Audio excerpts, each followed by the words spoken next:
I call this meeting of the Davenport Community School District Board of Directors to order. I want to thank all of you for being here this evening. This is it's a really important meeting for our district and our board, our students and our community. But I really appreciate all of you being here. Right now it looks like we have about 14 open forum requests. This is a request that, as I mentioned earlier, oh, is he online? Excuse me. We have one of our board members, Director Snyder, is participating by phone, and I had forgotten that. Director Snyder, can you hear us okay? I guess not. Yes, I can. Oh, okay. All right. Okay, thank you. So, I think we have about 15 open forum requests. Any of you, and it's going to take us a few minutes before we get to our open forum. We're going to be going through some of our mission and vision statements. We'll have student board reports, showcase communications before we get to open forum. And I'm just guessing that it may be half an hour or so before we get to that point. At that point, then all of you that have submitted the open forum requests will be coming up to the microphone and giving us your thoughts. I'll review what the procedure will be when we get to that point. I just want to make sure that you're aware that if you want to speak, because this will be the last time really that there will be public input before we make the vote. The vote will be later on this evening in the meeting. And so I'm just encouraging you that if you want to, go ahead and get one of these forms, fill it out, and don't be nervous or anything else. Bring it right up to our board secretary and make sure she has it. She'll get it over to me before we get going on the open forum. With that, we'll go ahead and get into our meeting. Director Dickman, would you please read our board priorities? I would be happy to. The Davenport School Board establishes the following priorities to ensure the academic success of all students. 1 is to provide leadership and direction to improve the overall learning environment in our classrooms, schools, and district, including the health, safety, security, and happiness of students and staff. Also, to direct and support actions, programs, and activities which reduce the impacts of poverty on our students, their families, and our community. Thank you. Director Kluhl, would you please read our mission and vision statements? Yes, our mission statement is to enhance each student's abilities by providing a quality education enriched by our diverse community. Our vision statement: education that challenges conventional thinking, prepares all students to compete in a global society, and inspires our students, parents, staff, and community to answer the question, what if? Thank you. Superintendent Tate, student board reports. Thank you, Mr. President. We'll begin with Carolyn. Currently at West, we just started off with a student hunger drive, so we've been planning a lot of events with that to raise cans. Like on Saturday, we had a fun run, and then on Wednesday, we're going to be having this kind of neon dance thing. We have a DJ from Augustana, so that should be fun. And then on November 5th, we're having this kind of male parody pageant during school. And then we recently had Andrew Wright, a team member from cross country, qualify for state. Also at West, the band program has been doing very well. We got a Division I at state marching competition 2 weeks ago. And the drum line actually got a 92 out of 100, which is a really good score. It's the highest score that any individual group at West has gotten at state contests. So it's pretty good. Colin Bell made all-state percussion, first chair, I believe. And we also had 2 people make the alternate list and 1 person make the recall list. And recently the Drama Club had an improv show in which I was deemed the best rapper at West. So, yeah.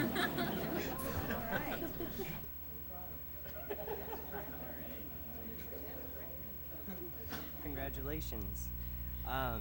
Just like us at West, Hunger Drive is going great. We have raised over 2,000 pounds just from North and Harrison so far.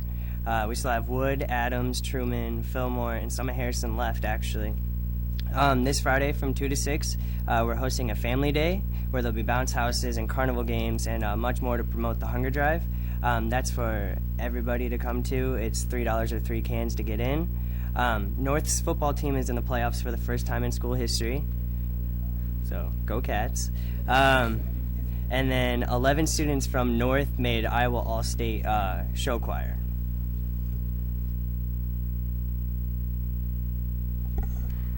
All right. I'm Lorraine from Central. Okay.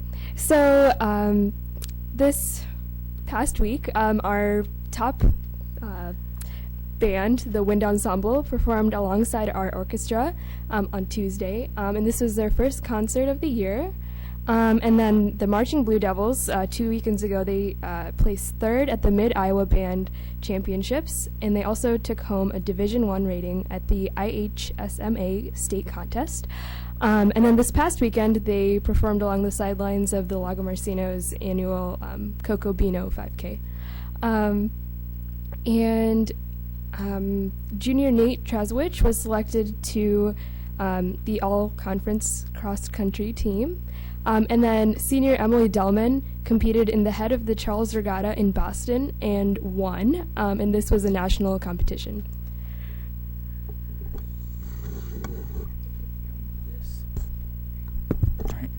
I'm Gabe from Central, and this week, Central singers Michael Helmick, Nick Fahrenkrug, Reagan Daly, Nate Traswich, Jack Thiley, Maggie Carr, Wilson Cameron, Adam Broders, and John Vanderwall auditioned and were accepted in the All-State Choir this past weekend, so that's pretty cool. And we also had a number perform with the All-State Band, and a few were selected as alternates.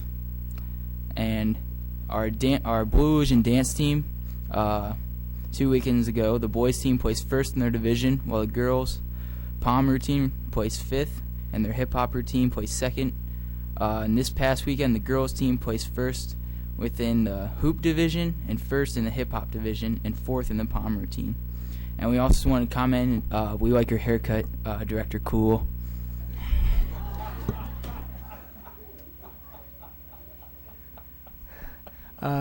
Thank you, students, for celebrating that success, all of them.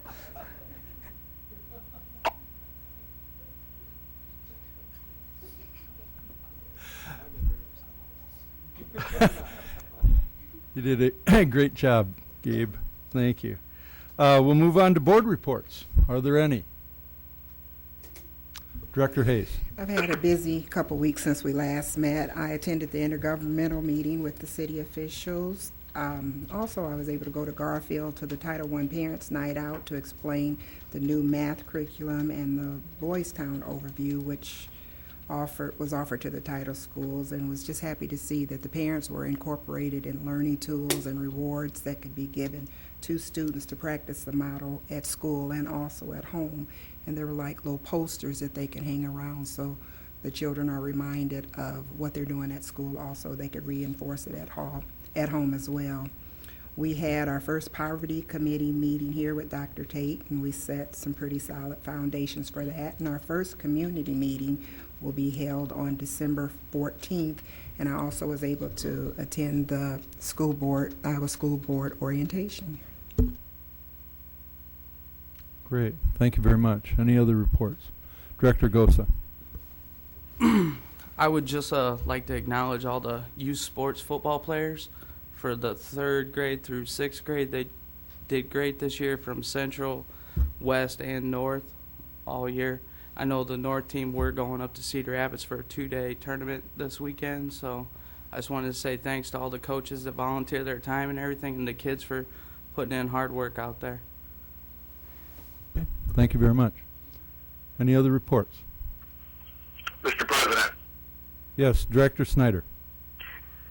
Last Thursday, I had the privilege of going to Mid-City to see off the kids who were heading off to the Iowa Youth Congress. And they were advocating for school funding equalization. And I am extremely proud to report, as you know, that they were successful in their venture with the Youth Congress. In fact, they missed getting a unanimous consent of pushing this through by 3 votes. It's absolutely huge. I couldn't be more proud of the kids from Mid-City. We had Nathan, we had Sid, we had Hannah, Christine, Austin, Christian, Jalen, Alexandria, and from Central we had Katie Lang. So a huge thank you to Mr. Thede and to Mr. Shepard, and that is absolutely awesome. Thank you very much. Nice report. Anybody else? All right, we'll move on to our showcase. Superintendent Tate. Tonight, Mr. President, we have North High School Principal Jay Shelf is here. Jay, and others I can see. Good evening. I'm Jay Shelf, principal at North High School, and tonight we brought a team in to talk about our RTI program that we began this year at North High School. About a year ago, we do a lot of different things for RTI, which is response to intervention at our school, but we just didn't feel like we were all the way there yet. So we sent about 7 or 8 people to a conference that's put on by a group called the PLC Group. It's the DeFores and a guy named Mike Matos, who is just phenomenal. I saw him about 8 years ago. And so we sent 7 or 8 teachers to one of their conferences, which is just the nuts and bolts, what is RTI, and really for 2 days went into deep depth about what it is and what it could be. We sent another 7 or 8 to another one of their conferences that's more in line for people who are implementing RTI, and it's a work session with their people to build it for your school. So we kind of double dips, went both ways. A lot of these folks here were on those teams, and we got a program we started this year after a year of working on it that's going really well, but I will let them tell you about it. We have up here Heather Schultz, Jeff Dietz, Sam Hunter, Laura McCreary, Shannon Buckley, Desiree Rowland, Conrad Keebler, our speaker. He drew the short straw, so he's speaking tonight. And then in the back, a couple of our associate principals, Kathy Bosco and Corey Williams, that work a lot with the team. But this is really teacher-driven program. It was their ideas and their hard work that's made this go so far. So I will turn it over to them. Okay, so our first thing is, what is RTI? And so RTI, as Mr. Chelf said, is a response to intervention. And really what that means is it's a multi-tiered system of support. So we're looking at how do we have early identification and support our students with learning and behavior needs. So it was really something that once we all kind of attended these, we thought we could implement in our own building. But we also recognize that the only way it really works is if you have highly qualified, scientifically based classroom instruction, which we felt like we already had, ongoing student assessments, which a lot of the data teams are already providing, and then the last step there is that tiered instruction. And then the thing that we really needed was to really kind of push that shared ownership, that all the teachers in the building assume an active role in all the student success. So it's not my class and your class, it's our kids across the board. So everybody was a part of this. There's no one perfect way to do RTI, which is kind of what we all learned also. So this is kind of our take on how to implement RTI in our building. So our goals of RTI are to create a culture of learning, instill pride in our students and staff, increase student achievement, and in doing that, we feel like that's going to meet the academic and behavioral needs of all students through a variety of services. So this is kind of the tiered view of what we're doing. So tier 1 is 80% of your students fall into that tier. This is the 80% that show up for school and are going to be successful pretty much as long as you're giving them the information, they're going to be successful. So it's the differentiation in each classroom that's being done by your classroom teachers that are hitting that biggest chunk of your school. Tier 2, we'll kind of go into what RTI block and study tables are here in a minute, but that's about 15% of your students. They're the ones that need a little extra. So classroom stuff just isn't quite enough. They need that little bit of push to get them there. And then lastly, that's the tier 3, which is about 5% of your students. And we're kind of meeting that need right now with our RTI pullout during prep, and then more intense interventions that are happening throughout the building. So one of the things that we kind of talked about was that we needed to create kind of a common set of goals, common set of expectations for our students. And so that's when we created our Wildcat Respect cards. These are hanging in all the classrooms in the building. And this is one of those things that we've tried to get all teachers on board about, so that we're having consistent expectations for our students no matter whose classroom they walk into. Pause is our version of an advisory time. The purpose of Pause is really to schedule the kids into the correct extra help sessions, build relationships, and encourage positive behavior. It's an untouchable 35 minutes that happens at the beginning of every week. So most days that's Monday, but if we don't have school on Monday, then Tuesday you have Pause. And our kids know that that's where they're headed the first day of the week to kind of get themselves going on the right track for that week. We used to use that time for a lot of other things, and anymore those traditional kind of guest speaker times have gone to other spots within our RTI sessions and other things of that nature. So what is the RTI block? We used to run what we called a SMART block, which was about 30-ish minutes every day, and it was a chance to get some extra help. We've kind of taken that to another level with our RTI block. It is a 35-minute period between first and second blocks. The kids sign up for what they think they need extra help in or what they want to get some enrichment in, and then they get a schedule for each week. So on Monday, they sign up for the week ahead, and then in Pause on Monday, they get a schedule for that week as to where they're going. Then Tuesday through Friday, after first block, those kids go to whatever session they've signed up for. Teachers have a list of who to expect, so they're not just showing up in a random room, and they can keep attendance still. But it gives them a chance to get sessions or get an extra 35 minutes of help in an area that they need. Students can be mandated into sessions, so this would be if you're not meeting an essential standard, which our data teams kind of defined for our different classes. It gives them a chance to kind of catch some of those kids that aren't understanding some of those things that may not sign up for a session because they don't think math is their favorite or language arts isn't their favorite. So they can get mandated into a session, so they have to go attend and get that extra help that they need.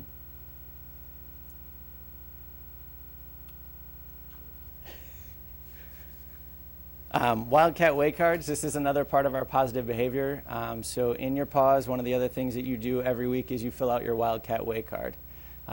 That's probably not the easiest for most people to read because it's hard for me to read from back here, but basically it's keeping track of grades, attendance, behavior, any community service that you might be doing, your school involvement, and then we gave bonus points if you hold down a job. And you get to earn points through this Wildcat Way card, and by earning these points, you then can receive tickets, and you get to cash your tickets in for different prizes. So depending on how many tickets, how many points you can get different levels of prizes. And really, the reason we kind of put this in place was that we have a lot of things for the kids that aren't doing the right thing, and we wanted something in place for those kids that are doing the right thing. So for those kids that are getting good grades and don't, ever have a tardy or an unexcused absence, we wanted them to be able to kind of see that we appreciate the things that they're doing right and give them a positive kind of reinforcement for those activities.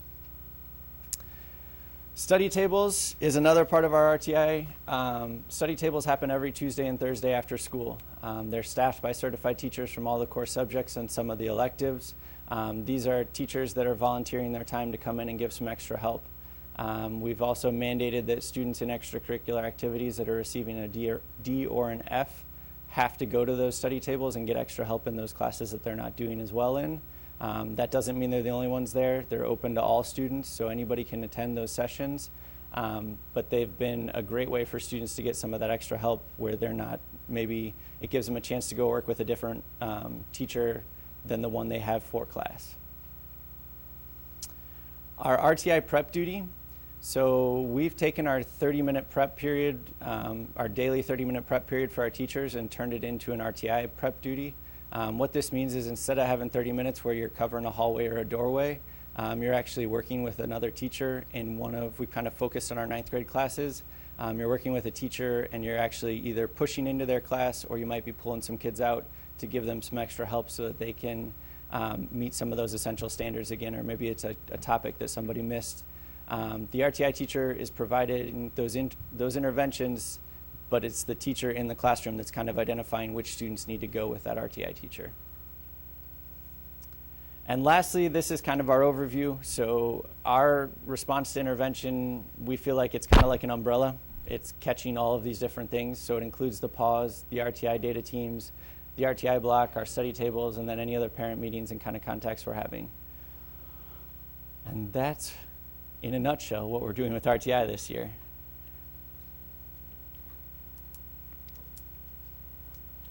Okay, thank you. Are you willing to take a few questions? We are willing to take some questions. Great. Any questions or comments by the board? Director Hayes. I noticed you skipped over the one, if there were less than 12 students Oh. that was canceled, what happens to? Okay, so when students sign up for sessions, basically they're given a list of, teachers pick their sessions.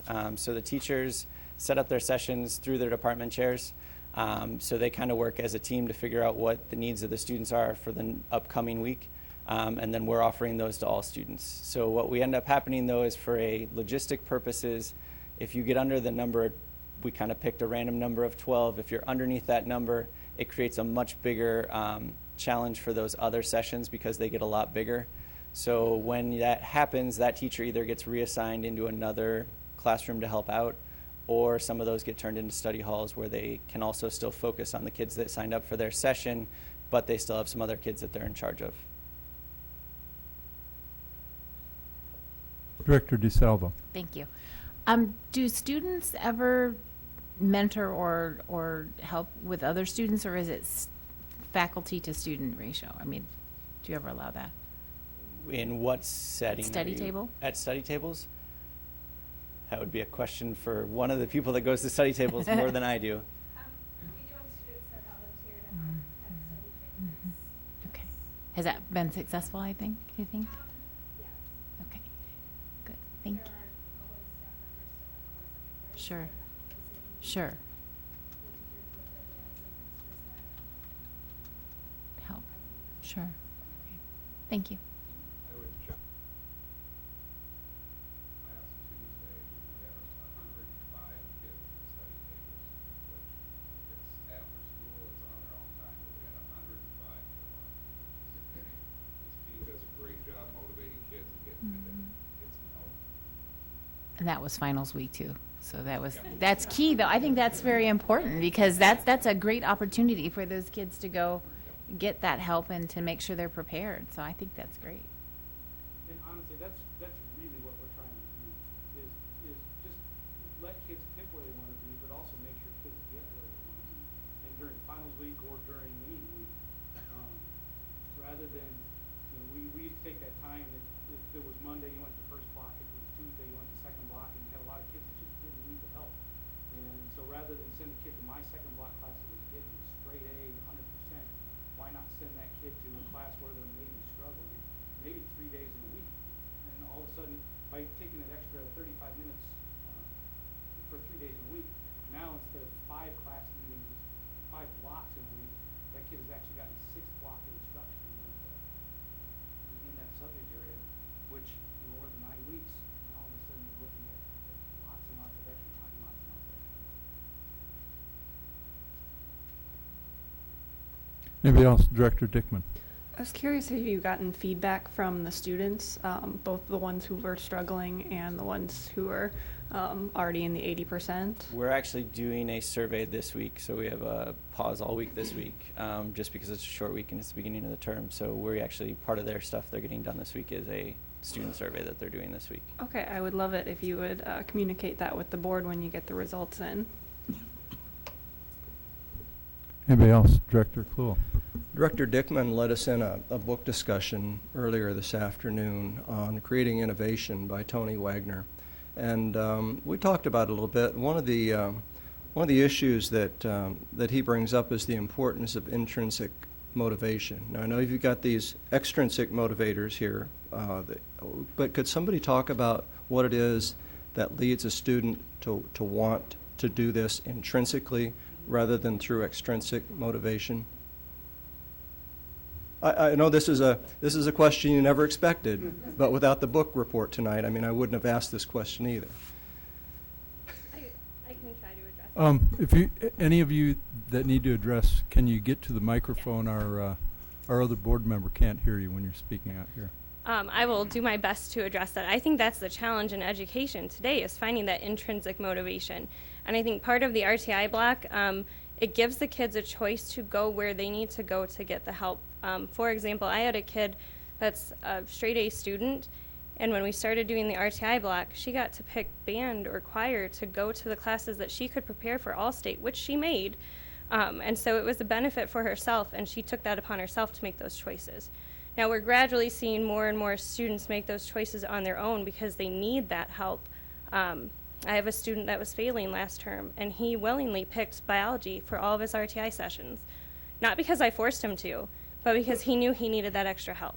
So I don't know if it's something that we're doing, but as we're getting the RTI block going, I think there's becoming more and more intrinsic motivation. They need the extrinsic to see how it goes first, and then they transition to that intrinsic a little bit. So I don't know if I answered your question the way you were hoping. Yeah, I think you helped me along the way. I appreciate that. I was just going to say, I think that there's a ton of value in giving students the opportunity to choose. Rather than being forced to go someplace, or rather having one of us say, this is the best place for you, which does happen sometimes because there are some kids that just do need a little bit of a push. The majority of our students get the opportunity to choose. And by being somewhere where they've chosen to be, rather than someplace where someone has sent them, now all of a sudden, so we've kind of shifted things around. Students are where they want to be rather than where they've been told to be. And I think from an intrinsic motivation standpoint, I think that's really key for getting them behind what they have to do. So your hope is basically to move these DNF kids forward through extrinsic motivation into the intrinsic club. Well, and honestly, a lot of the D and F students are reasonably intrinsically motivated also. There's always going to be a group of students who are going to need to have their hand held and be taken someplace and be led someplace. But I found anyway, a surprising number of these kids that are struggling in class that really just want the help, and now they've got this opportunity to get it. And so instead of being told, well, you need to come before school, or you need to come after school and I'll give you extra help, they've got this chunk of time in the middle of their day. It doesn't take anything away from having jobs, from playing sports, from hanging out, doing what they want to do. And there's a lot of kids that are really, I think, starting to see the value of it. It hasn't worked perfectly. I mean, we've been doing it for 9 weeks. There's been some issues. There's been a few holes that we've had to plug up. And we met some resistance early. And there's still a little bit of resistance from some of the students and from a few of the staff, but most of the staff's on board. But I've been amazed at seeing, with my particular advisor group, my PAWS group, who are seniors and who tend to, as seniors, be the most resistant to change, who are really starting to see the benefits of what's going on. And as we've adjusted to things that we didn't foresee, and as they're starting to get more involved with it, they're really starting to see the benefits of what's going on, to the point where I started very excited about the program, and I'm more excited about it now as we're getting further along into it. Good. Well, thank you. That helps me out. Anybody else? Okay, thank you very much. Great showcase. Thank you, Superintendent Tate.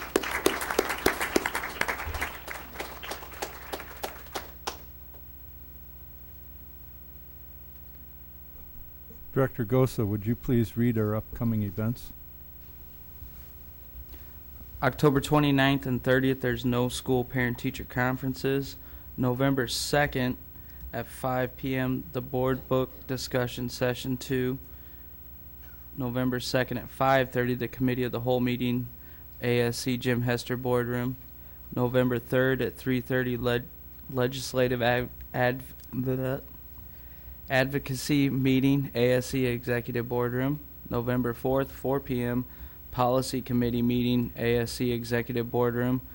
November 9th, 5:30 p.m., board book discussion session 3.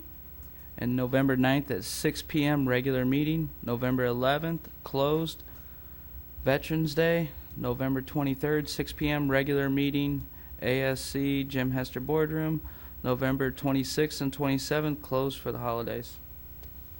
Thank you very much. Next is open forum. Before I get started on this, two things. One is I failed to mention we have a lot of great people in our audience, but one of them that I always try to acknowledge is our legislators, and we have Representative Cindy Winkler here tonight with us also, and she's going to be speaking at the open forum. But I wanted to recognize that she's here. So thank you very much for being here. Thank all of you for being here as well. Oh, it's a little warm up here. How are you guys doing out there? Huh? It's warm? Is there anything, can you get a hold of Janet? There's nobody here? I understand, but could Mary or... I know, but if you can somehow get a hold of her or Roy and see if they can knock it down a little bit more. Okay? All right, thank you. Okay, we'll move on with our open forum. Open forum. And remember that the open forum requests are back there. Again, there's a little bit of time before we get going with this. And if you want to speak, fill out the form and get it up to our secretary. Open forum is a time for members of the community to give input at a board meeting regarding school district issues or concerns. Individuals who want to speak should fill out an open forum request and give it to the board secretary prior to open forum. The board will not act on any issue presented during open forum if it was not published as an agenda item. The Iowa Open Meetings Law prohibits action on any issue that is not on the agenda. The president will set the amount of time allowed for individuals to speak during open forum. The board asks that no charges or complaints be made against individual employees of the district or community during open forum. Remarks that reflect negatively on the character or motives of any person will be called out of order.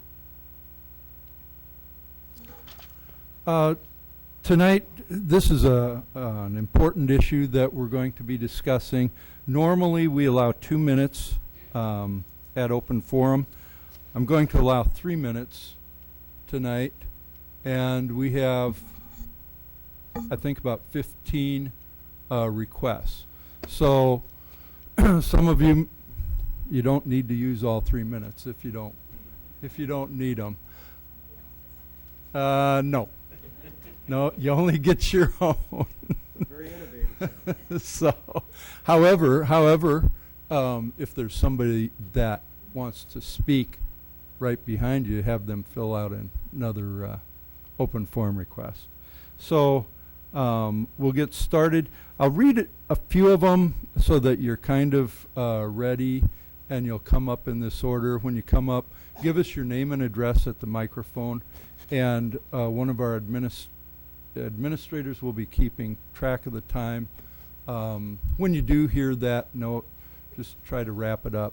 So we'll start with Representative Cindy Winkler, followed by Pastor Rogers Kirk Jr., Pastor Tom Thomas, Past Director Ken Crumwitty,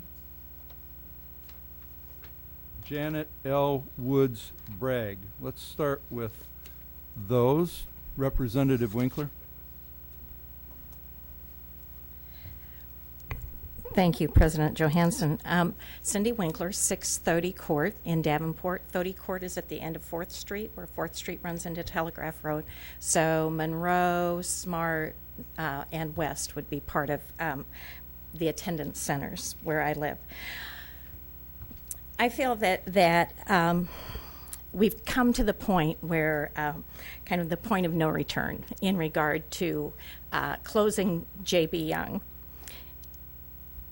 And I'd like to think that we could evaluate. We've closed Johnson fairly, just a few years ago. We closed Lincoln a few years ago, and now we're looking at JB. And I hope that we take as much time to reflect back on some of the decisions that might have been made that put us in this situation. the point of no return for those students. As I heard the board presentation, the budget presentation last week or last meeting, I stayed. And the fact that you are looking at 2% supplemental state aid for your budget, that places you on budget guarantee. That means you will be flatlined as far as your budget is concerned if it is only 2%. The governor recommended for the FY17 year 2.45% supplemental state aid. Now, it wasn't passed, but I think that there is some flexibility there, and I hope that you look at that. 4% supplemental state aid, instead of $129 per student, would give you $258 in place, and you would not be on budget guarantee. You actually would have an opportunity for more money.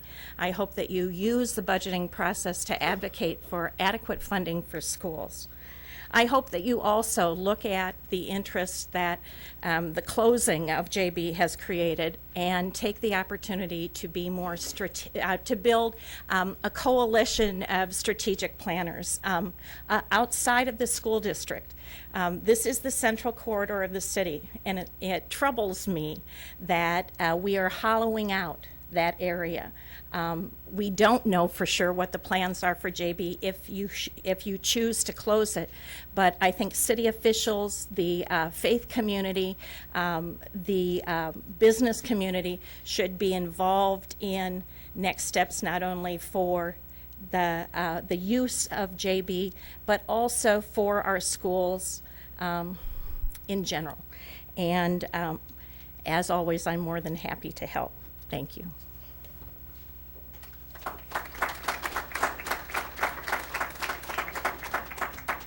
Thank you, Representative Winkler. Next is Pastor Rogers Kirk Jr.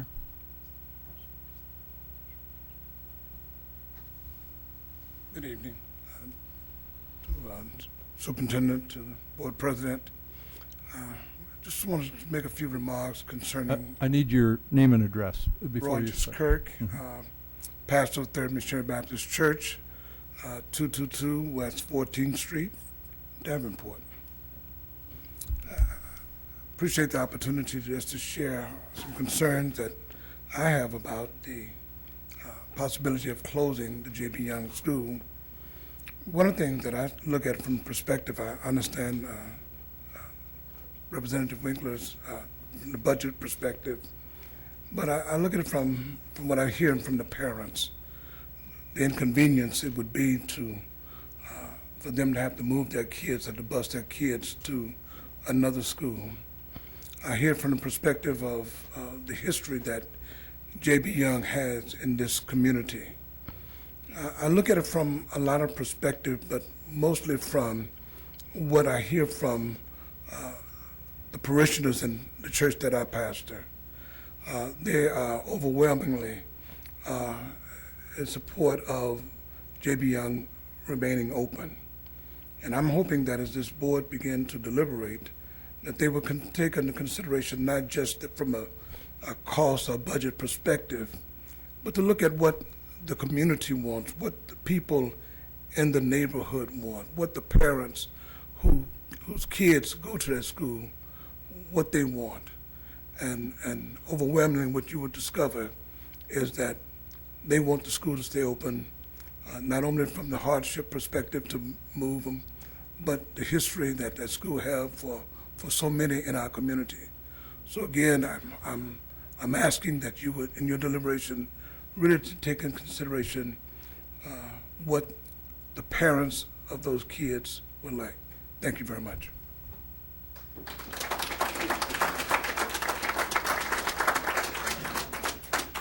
Thank you, Pastor Kirk. Next is Pastor Tom Thomas.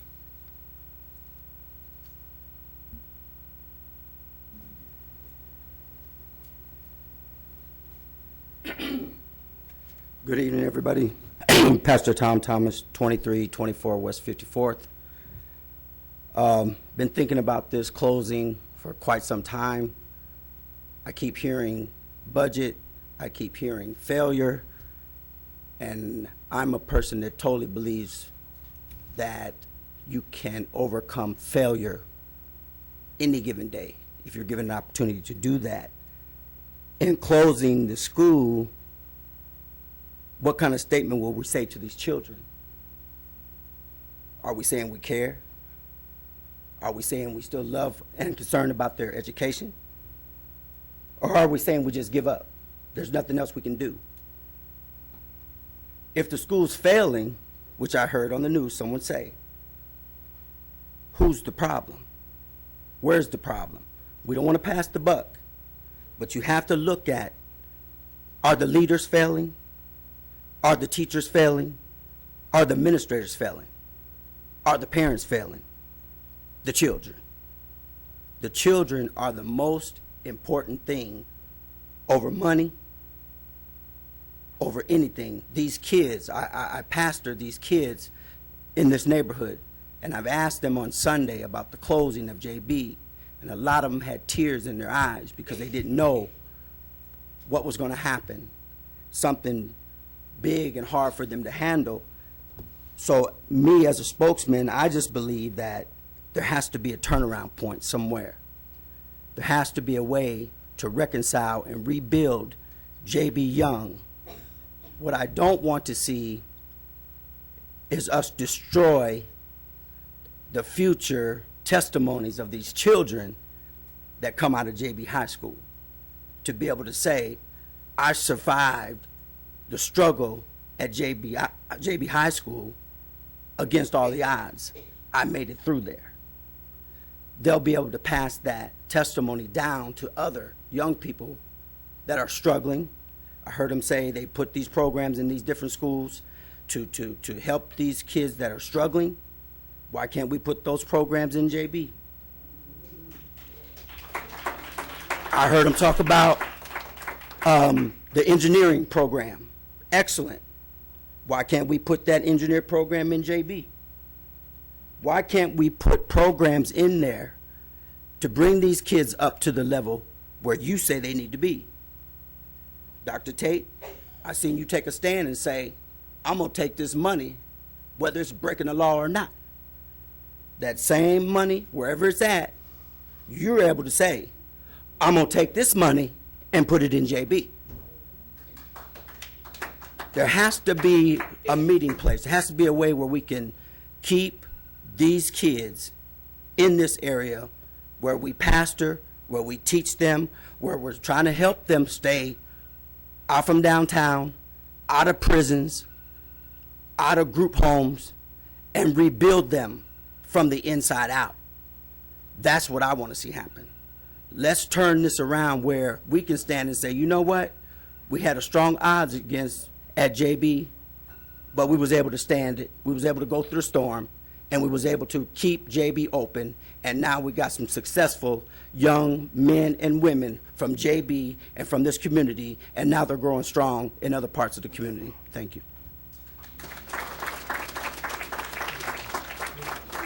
Thank you, Pastor Thomas. Next is one of our past board directors, Ken Crumwoody. Thank you, Director Johansson, and Director Klua, I do like your haircut also. Ken Crumwoody, 33 Madison Circle, Davenport, 52806. I come to you tonight to express my opinion about the closing of JB Young and the support for Dr. Tate and his decision. The closing of public schools is very, very difficult for boards of education. I know, I sat up there. It's not an easy thing to do. I've been involved with many school closings in this district long before any of these people were involved. Let me share some of those with you. I've been around this district long enough, over 35 years as an administrator and a teacher. I worked in the central office. In fact, some of you don't even remember this school, which I had to help close, which broke my heart, and that's the old Taylor School. The vocational center, which had excellent vocational education programs in this district. Hoover School, Perry School, Grant School, Johnson School, and the old Truman School where I was principal, which dealt with over 450 special needs children at that time. And then most recently, Lincoln. It's not easy. It's very, very difficult. But all of us in this room need to realize, including our legislators, that funds are very, very scarce. And this Board of Education needs to use those resources in the very best way they can to provide for all children in this district. And so we need to take a look at all of our facilities and all of the things that we do in our district. And so that's why I am supportive of the whole idea of closing the facility as far as an intermediate school and using it for the administration building and also for a community center. But let me tell you what else I want in that building, and I've shared it with the board before I left the board. This is an area of town where we need more preschool opportunities. Our gap keeps getting wider and wider, and if you look at this center core of town, we do not have preschool access for many, many children. And that's what I would like to see us to do for J.B. Young. So I am supportive of Dr. Tate's recommendation. I know it's going to be a very difficult decision for each one of these people. I've been there. I know when I had to deal with Lincoln, it's not just an easy thing to close a school. But we really need to think about what's best. And let me tell you what else. All of those schools that we closed, the children adjusted. And it didn't take very long for the adults to adjust also. That's what we need to think about. Thank you. Thank you, Director Crumwitty. Next is Janet L. Woods Bragg.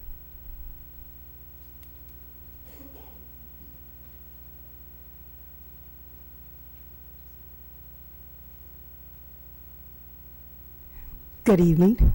I'm Janet Woods Bragg. I live at 1223 Warren Street.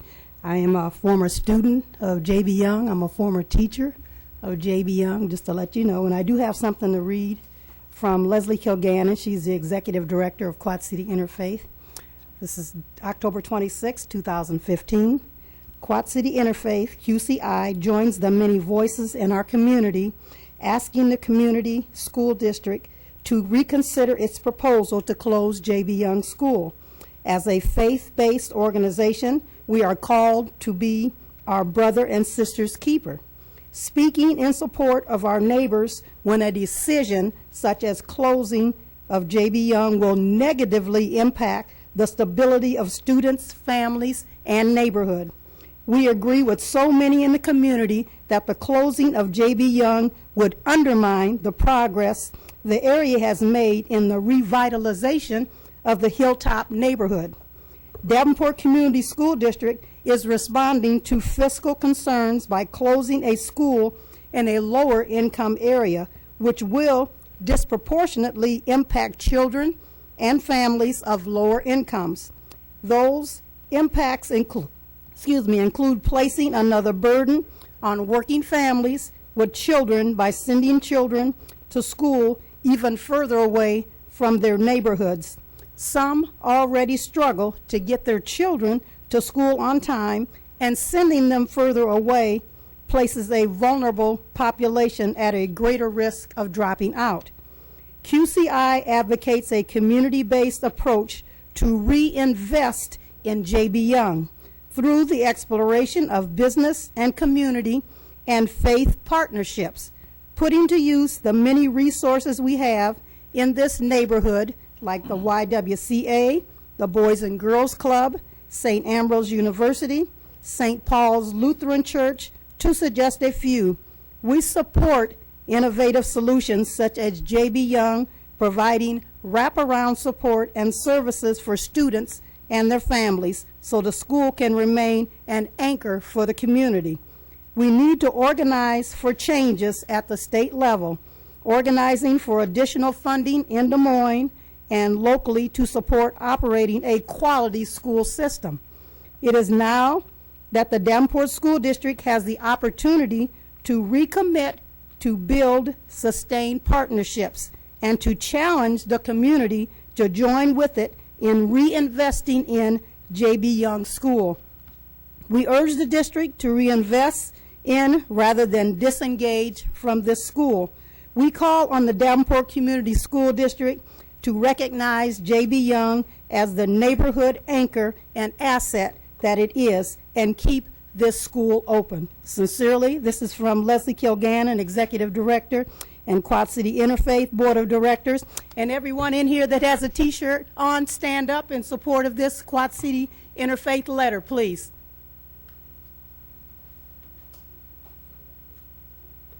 And thank you very much. Thank you, Janet.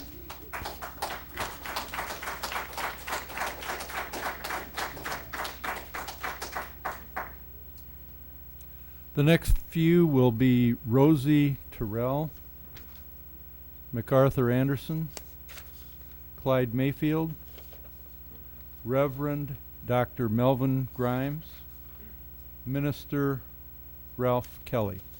We'll start with Rosie.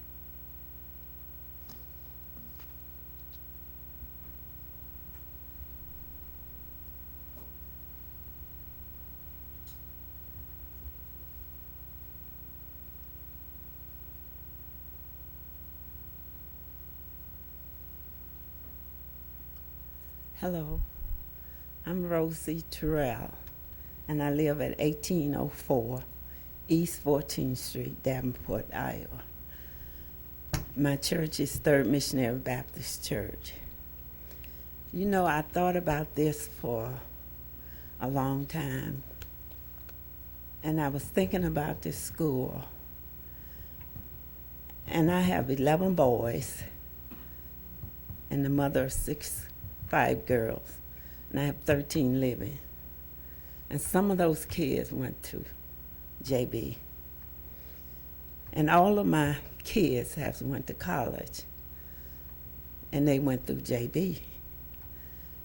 And I'm up here to plead with some of the families that I know that would really be sorry if you close JB. And I am praying hard and asking God to please touch your heart and think about these young kids that want this school to stay open. And I know that the Lord is going to hear my prayer, and he's going to make the right decision in you guys' heart. So please, please, don't close the school. Thank you.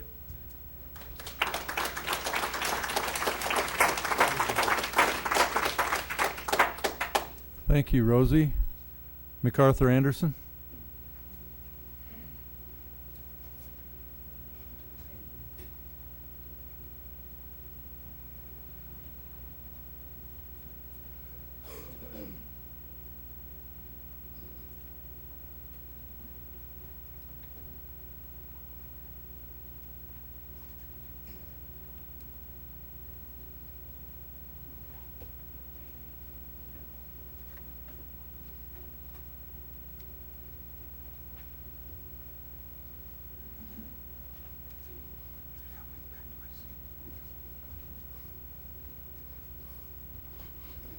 Thank you, Reverend Thomas, for helping me. I apologize, first of all, to the board for being here late. I went to a funeral today of the daughter, I guess, of the late Tom Kelly. His son was there. And I went home and I fell asleep. And I am sorry to this audience for getting here late. Please forgive me. I believe if a person is not worth their word, Excuse me. they're not worth anything. Excuse me, By MacArthur. the way, my name is MacArthur Thank you. Anderson. They call me Bishop, but you can call me Mac. Okay, Mac, and we need your address too. Okay, Thank you. my address is, I just moved back from Bendo, so it takes me a little while to remember. I that's a long story why I had to get out of Bendo. But I wanted to be back in Davenport. I grew up in Davenport, and my address is 4306 El Rancho Drive in Davenport, and I'm proud to say that anymore. It's a little house. We've moved out of a $500,000 house to get back to Davenport, because this is where I brought up. This is what my first love. And to all of you on the board, God, I said last week, God wanted me to be here. The devil didn't want me to be here because I fell asleep. But I'm here. I'm here by the grace of God. And I thank God for all of you and these people that are here. The last death in Egypt, the last plague in Egypt was a death plague. And if that school is closed, how many of our kids will wind up losing out because we didn't have the heart to do what God wanted done to these kids? These people that are here with their T-shirts shouldn't have to beg anybody. God is for them. And if God is for them, nobody can be against them. God is for you to do the right thing in keeping the school open. There is no way people trying to go to the moon, trying to go to out, where are they trying to go? They're trying to get out of here. But they got some people that want to stay right in the central city. And I said the last time I was here, the people that don't stay and live in the central city, you don't know what goes on. Some of us do know. I guarantee you, my guess is that everybody on this board don't live in the central city. If I'm lying, then please tell me and I will apologize. But the people that live in the central city, I grew up in the central city. My kids didn't go to JB. But some of my grandchildren, not all of them, I don't want to stand here and lie, some of them went to JB. And they are at the top of the class. And they're all girls, grandkids. And I talked to Mrs. Coburn the other week. I went by the mid-school. Don't tell me there is not money available. I know from what I saw with my, I guess somebody would say lying eyes, I saw that there is money available to do what we want to do. Thank you, board, for listening to me. Let's do the right thing. Thank you.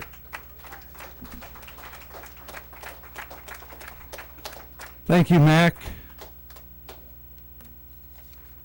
Next is Clyde Mayfield. Thank you. Clyde Mayfield, 430 West 16th, Davenport. First of all, it does my heart good to hear and see all these people come. Not because of the budget, but because something that's very dear to their heart. And I'm talking about having a school in their neighborhood for their kids. I think that's from their perspective. But I'm one of those people that wonder, is it about the budget? Because I know we just created a school, Mid-City, and I know we have possibly 151 less than JB there. I know the expenditures for that school is a lot more than what it is for JB, but yet JB is extendable, possibly. I shouldn't say that at this time because we don't know how you're going to vote. But there's a possibility that JB is not as important as Mid-City. And believe me, I believe in Mid-City and what they're doing. But when it comes financially, we're closing a school in an area in creating a school, which it does have a purpose, but at the same time, we're taking the neighborhood school away to create that and pay more money for it.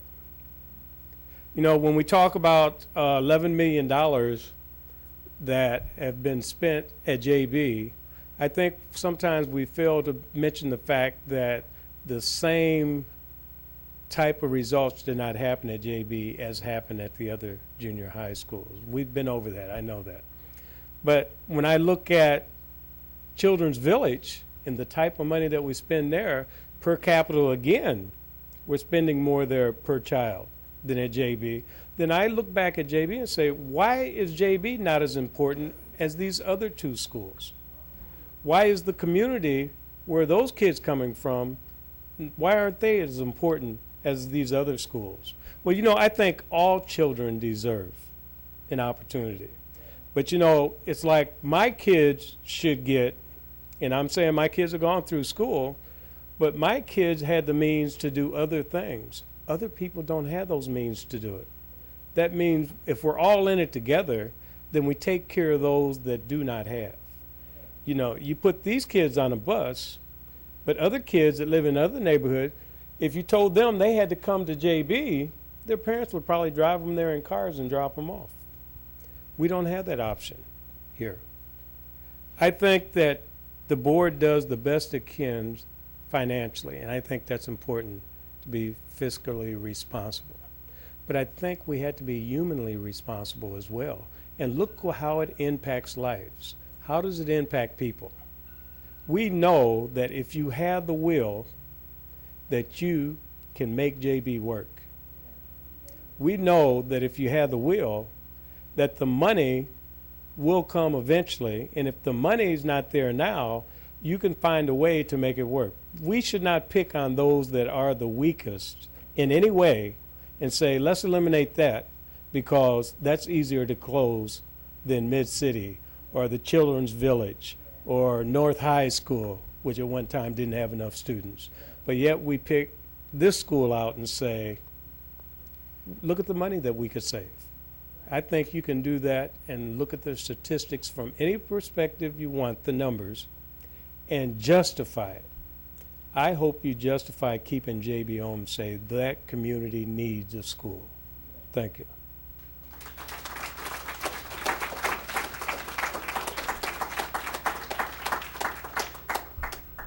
Thank you. Thank you, Clyde. Next is Reverend Dr. Melvin Grimes.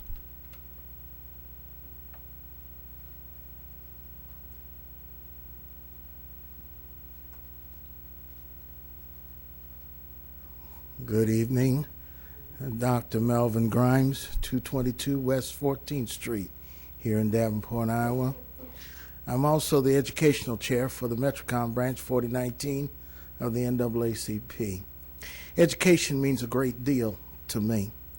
When I was in second grade, I was told at a parent-teacher conference in front of my parents that I was not college material. The Lord blessed me to get my undergrad degree and to find that second grade teacher and tell her thank you. Because of her statement, it motivated me to make sure that I made it through my undergrad year. I've been fortunate to go to grad school, and I've earned that doctorate. But I wonder if somebody had just given up on me as a child and decided to close the school where I was at because we need to save money. And because it's in that neighborhood, they are expendable. Or, as I heard earlier today in the comments, that the children would adjust and eventually the parents would adjust. Until you've walked a mile in my shoes, you don't know how I'm going to adjust, and you don't know whether I have the means or the ability to adjust. Please don't assume because you have not walked a mile in my shoes that you know how resilient I may or may not be. I could have wound up in jail just because of that second grade teacher telling me, I was not college material. It could have stopped me. Thankfully, I had some parents who believed in education, but I could have been a statistic as opposed to a success story. I firmly believe that when we start looking at the cheapest route out, then you gut out where the poor, the disenfranchised, and other people live and say, oh, well, they'll adjust, they can adapt, they can. Children are easily marked. If you don't believe me, we got the bullying situation that's going on now that has affected people that in the long run have lost and gone back and taken out their retribution and hatred on innocent people. I'm not saying that that's going to happen here, but I don't think people really realize, I don't think until you've walked a mile in my shoes and come up the way that I came up, that you can understand that being told that a school that's in my neighborhood and I'm getting educated there, I'm not worth collaborating with the community. I'm not worth trying to find some partnerships.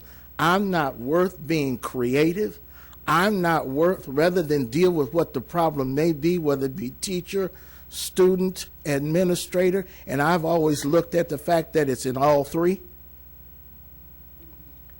that we can't come up with a reason to get the job done. I'm imploring you that you reconsider, do as the representative has asked. Let's work together in a collaboration together and see if we can't be creative.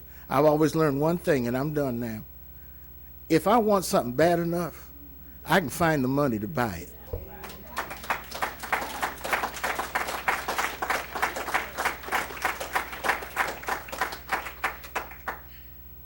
Thank you, Dr. Grimes. Next is Minister Ralph Kelly.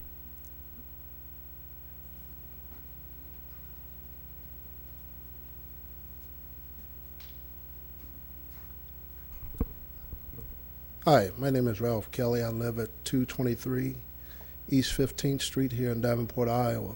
It's a pleasure to be here tonight, and also an honor to be able just to speak a little bit about the fact that, you know, everybody has some decisions in life that are very difficult.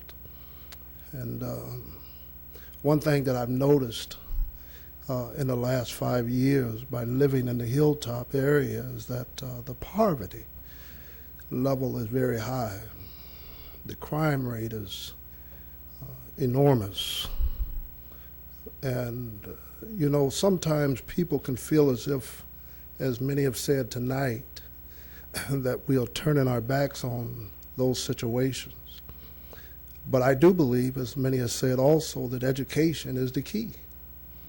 And although a lot of those parents that are living in the Hilltop may not have the finer things that they want their children to have, they do have an opportunity to give them an education, just due to the law and also due to most of you that are supporting that. These families are hurting. We are hurting.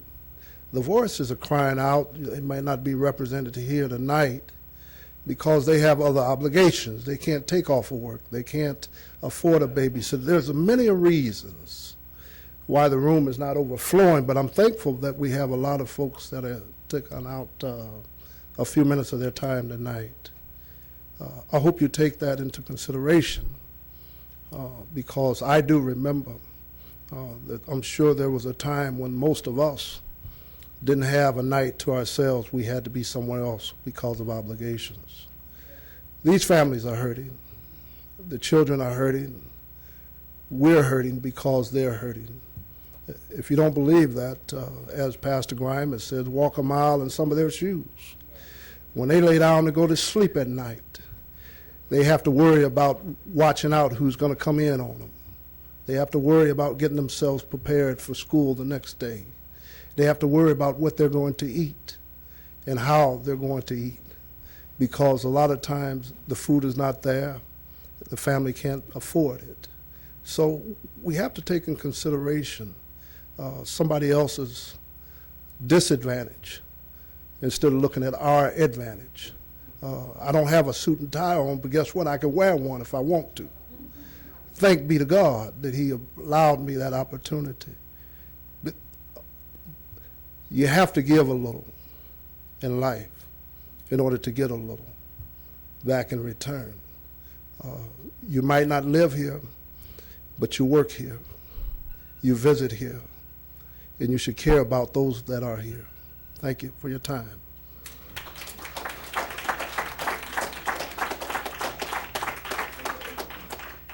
Thank you, Ralph. Next is Sally Ellis, Scott Tunnicliffe, Joseph Charlton, and Sharon Cowan? Oh, Couch, I'm sorry. And we'll start with Sally Ellis, who's already up here. Yes, I'm up here. Sally Ellis, 2216 North Nevada, Davenport, Iowa. I just want to say it's not about closing a poor school. If you look at the schools we did close in the past, 2/3 of those schools were not in poor neighborhoods. This isn't about that. It's about the money and about the students being first. You're not putting the students first. You're putting your school that you used to go to or your parents used to go to first. The parents should want the best education that they can get for their student, not just because I want them to go to that junior high school or that grade school. The businesses in that neighborhood, they should want those children to get the best education that they can get, not I just want to keep that school open. That's not right. That's selfishness. We need the money. I have seen the struggle for, 33 years I worked for the school system as a custodian. I wasn't a teacher. And I saw the struggle every year, cut. What do you want to do? You want to get rid of all the sports in the school? Maybe have everybody pack their lunch, no more free lunches. Maybe we could raise the taxes on everybody in Davenport to pay for J.B. Young to stay open. They do not have enough money. They're not getting the education that they need in that school. They're being cheated.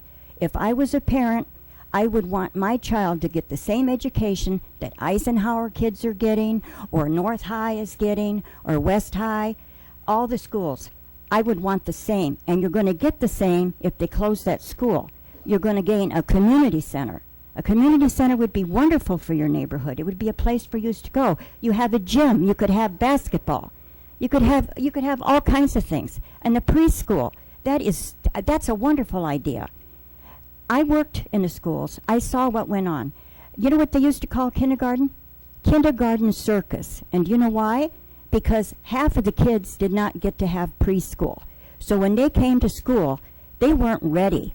And it was a zoo. Kindergarten is first grade now. You need that preschool for your child.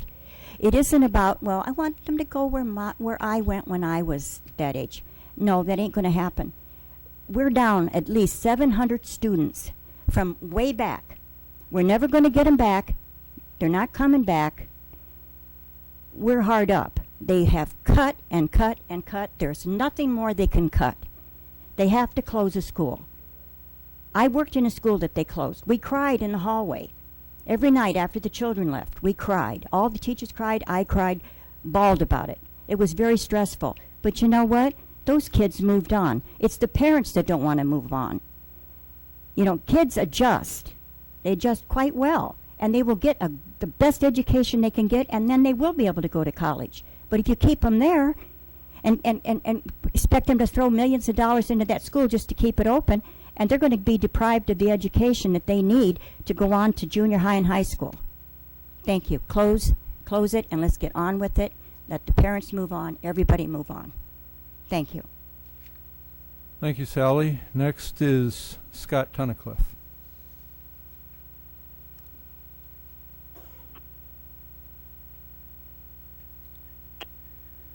Thank you, President Johansson. Thank you, members of the school board. My name is Scott Tunnicliffe. I live at 718 Holmes Street in Bettendorf. I went to kindergarten at Madison School, and I graduated from Davenport Central. Pretty darn proud of both. And I'm here just really representing an individual who, like a lot of folks here, works hard to try and get the area back, to revitalize it by forging partnerships and encouraging investment in an area. Closing a school does not solve financial problems. The Davenport School District should be abundantly aware of that, because it's had a long and proud history of making tough decisions about closing schools. The trends in enrollment are long-term and in decline. Our financial problems can only be solved by increasing our enrollment, by changing some of our funding priorities, or by significant change in the state legislature and executive levels' attitudes. In the absence of changes like that, closing a school such as J.B. Young doesn't solve a problem. It postpones for a board making similar decisions within the next decade. As funding continues to become a problem, enrollment continues to decline. Closing J.B. Young does nothing to improve academic performance. Studies throughout the country in places like Chicago, Philadelphia, Baltimore, cities of all different sizes have shown that students do not perform any worse, but that there is no discernible improvement. Maybe they do adjust, but they don't become better students. Closing J.B. Young would contribute to the perception, not the reality, but the perception that our district, in making these tough decisions having to do with costs, have over the years hollowed out the inner city schools in established parts of the district, placing those students who are most at risk and most in need of proximity to schools further away from them and less likely to get the help. Closing JB would do nothing to alter the trend of declining enrollment in the district. We need to pursue some strategies by that. But closing schools, which we have done over the last generations, has not increased our enrollment. What we can do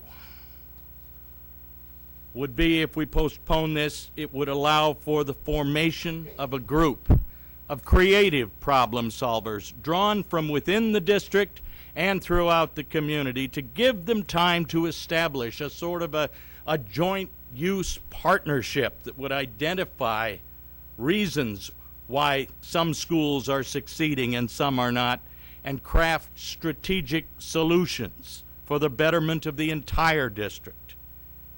Funding concerns are not unique to our school district, and this is vitally important. Concerns throughout Iowa are coming to a head as we face demographic challenges. Funding at the state legislature for education has been identified as a key issue for this coming legislature. You know that better than I do, but you're seeing it from both parties. It is also becoming a national priority. Now is not the time to close a facility like this. Scott? Closing J.B. Young will not increase employment, but finding a plan for its credible reuse as an intermediate school could possibly. Thank you.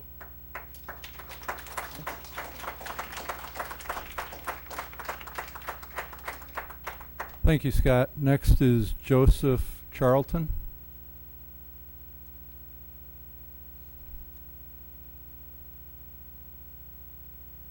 Yes, my name is Joseph Charlton, and I live at 509 West 15th Street, and what the guy here said brought Taylor up. I went to school at Taylor, then I went to JB, then I went to Central. Now, what if it's if you close JB, and what about Madison? Where will they go junior high from here? Now, I know half of them went from Madison to JB and then went to Central. I just like to know, where will they go? Thank you.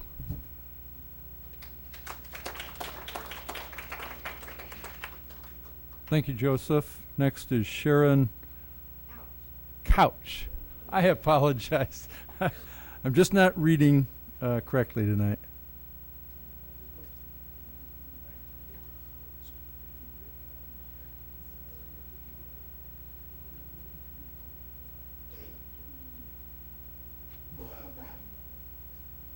Hi, my name is Sharon Couch, C-O-U-C-H. Okay. I live at 424 East 9th Street, Davenport, Iowa.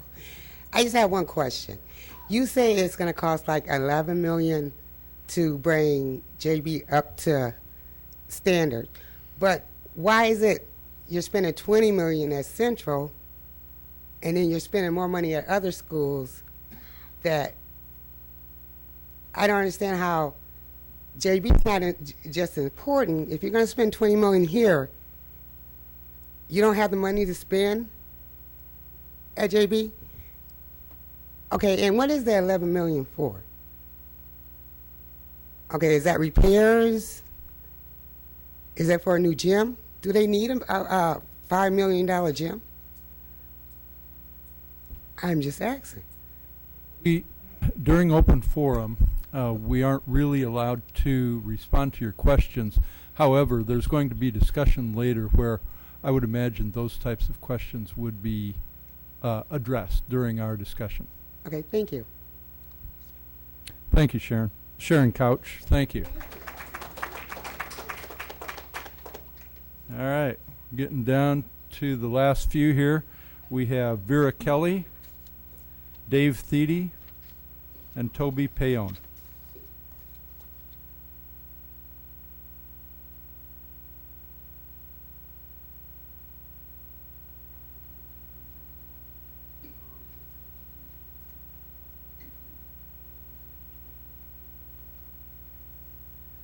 Good afternoon.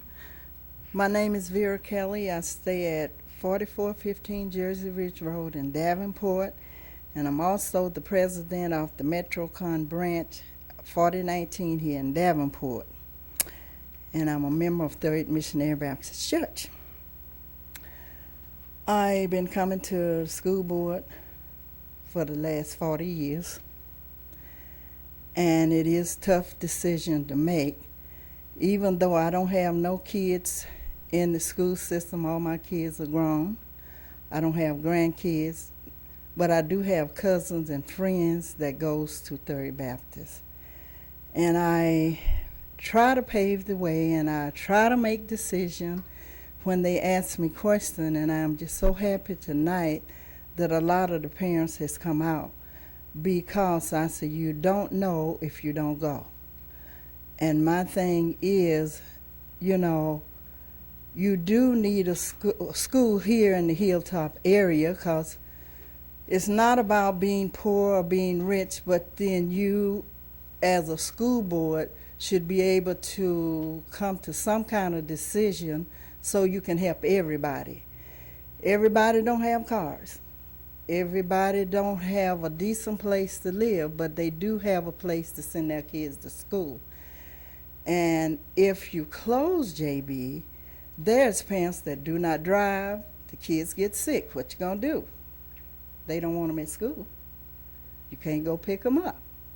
So then they have to get somebody to do all those things. And my thing is, you know, like everybody else has said, take under consideration. Yeah, the best thing would be to do is close the school. No, if you don't have good teachers, put them there.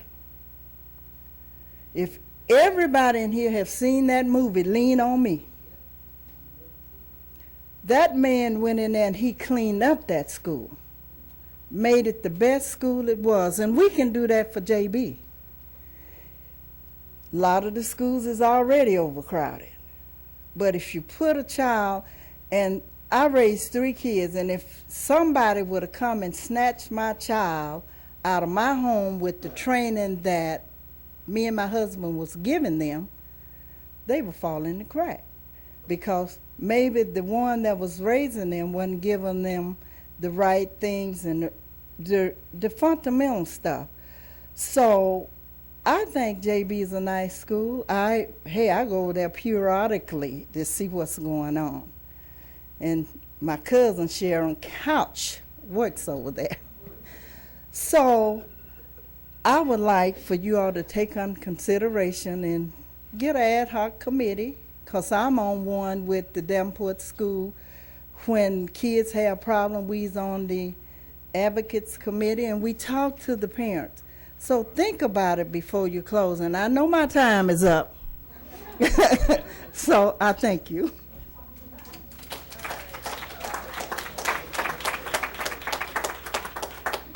Thank you, Vera. Next is Dave Thiede.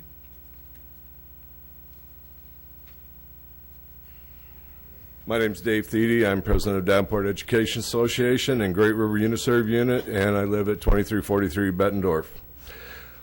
I handing out a resolution by the Davenport Education Association Representative Council. This is a 100% unanimous resolution regarding JB. Whereas the Davenport Community School District Board of Education, beginning in 2015-2016, has begun an analysis of the future status of JB Young Intermediate School as a functional school building for the 2016-17 school year and beyond. And whereas the DCSD administration has recommended 3 options as to the future operation of JB Young as a functional school building for 2016-2017 school year and beyond, and whereas the 3 options are as follows. Option A, convert JB Young to an intermediate school of 308 students, provide facility upgrades and additional teachers to equate JB Young to other intermediate schools and use a portion of the school for a community center. Option B, close JB Young and move the Administration Service Center into JB Young and install a community service center. Option C, convert JB Young to an intermediate school only. Change enrollment in the 4 other DCSD intermediate schools so that they are all at 76% capacity. Whereas option A, in part, will require $800,000 in additional costs for teacher staff, for transportation of students. Building upgrading will cost $11 million, which is 10.5 more than currently scheduled in the DCSD long-range building plan, and a loss of $1.9 million in annual savings from closing JB Young. And whereas option B, in part, will save the DCSD $1.9 million in personnel and operating costs from 2016, 2017 and beyond, permit $1.65 million scheduled for ASC heating and cooling upgrades to reconfigure JB Young as a new administration building and community center, and save $10.5 million in long-range building upgrades for the entire DCSD. And whereas option C, in part, will cost $10.5 million in building upgrades to JB Young and delay the upgrades of the other DCSD buildings as per the district's long-range building plan, reduce operational efficiency at all 5 intermediate schools, and will cost $1.9 million in annual cost savings. Therefore, be it resolved, the DEA supports option B under the recommendations as per the functional operation of JB Young Intermediate School for 2016, 2017, and beyond, under the following conditions. A, that the quality of educational opportunity and environment for all JB Young students will not be diminished with option B. B, that sensitivity and attention be paid by the DCSD to the surrounding neighborhood and community of JB Young to minimize any negative effects of the closing of JB as a school and reconfiguring JB to a new administration building and community center. C, that all current JB Young employees be retained as employees of DCSD for 2015-16-17 school year with no loss of current hours or wages. That DEA officers and Uniserve director meet as soon as possible with all JB Young certified staff to inform them of their transfer rights under the master agreement between DEA and DCSD, and that Davenport Council supports the resolution is predicated on whether a majority of DEA members of JB Young also support this resolution through a vote of the JB Young membership. JB Young had a meeting.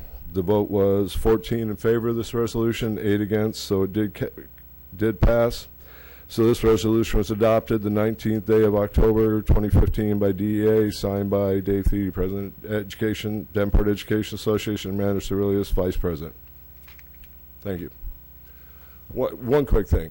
I don't usually ever take the first swing, but students at JB can be served by other elementaries and other junior highs.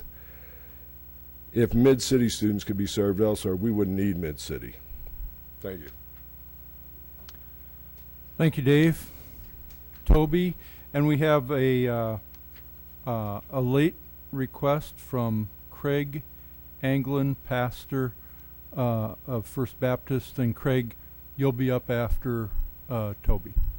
Good evening, members of the board. My name's Toby Payon. I would live at 2602 East 18th Street here in Davenport. I'm the union representative for the 1,000 members of the Davenport Education Association. As Mr. Thiede has just read, the DEA passed a resolution in support of the closing of J.B. Young and converting the current building, closing this building and moving the administration building over to J.B. Young, as well as using J.B. Young as a community center. This is not something that the DEA and our membership took lightly. We've actually been studying this issue for over a year. If you recall, a year ago, the DEA presented an alternative budget to this Board of Education. We were looking at several $1 million worth of cuts in this school district, and we presented an alternative budget from the administration's budget.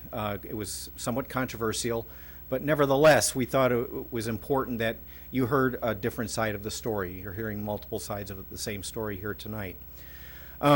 In that proposal, we actually specified that we thought that this building should close, the ASC, and moved to another site, one of the school buildings that either had closed, like Lincoln, or a possible building that was going to close into the near future. Well, that time has come. I also want to mention that the DEA first took this issue to our executive board, which is made up of our elected officers and committee members of teachers who work here in the Davenport Community School District. It passed that body unanimously. And then we took this issue directly to the teachers who work at J.B. Young. We wanted to inform them and educate them what the possibilities were, and then ask them for a vote on whether they thought that option B, as was presented by the administration, was the best option. And as Mr. Thiede has just alluded to, it was a 14-8 decision in favor of option B, which closes J.B. Young and moves the ASC over to that building. It then was presented to the DEA Representative Council, which is made up of members of every building in the Davenport Community School District. And that vote was unanimous in favor of option B, as again presented by the administration. I've worked as a union representative for over 20 years, and this is the first time in my history that I've ever seen anyone advocate, a union advocating for the closing of a school. But the fact is, we represent the whole, not just the parts. The fact is, people teach kids, not buildings. Buildings don't teach kids. People teach kids. I'm very confident that if you follow the conditions that we put in the resolution, being sensitive to the needs of the neighborhood, being sensitive to the needs of the kids who come out of J.B. Young, and ensure that current employees are maintained, that a good outcome will, or a better outcome will happen, then we're all in the same boat. It's a difficult place to be. We encourage you to take a look at our resolution and to vote accordingly. Thank you. Thank you, Toby. Craig Anglin, pastor.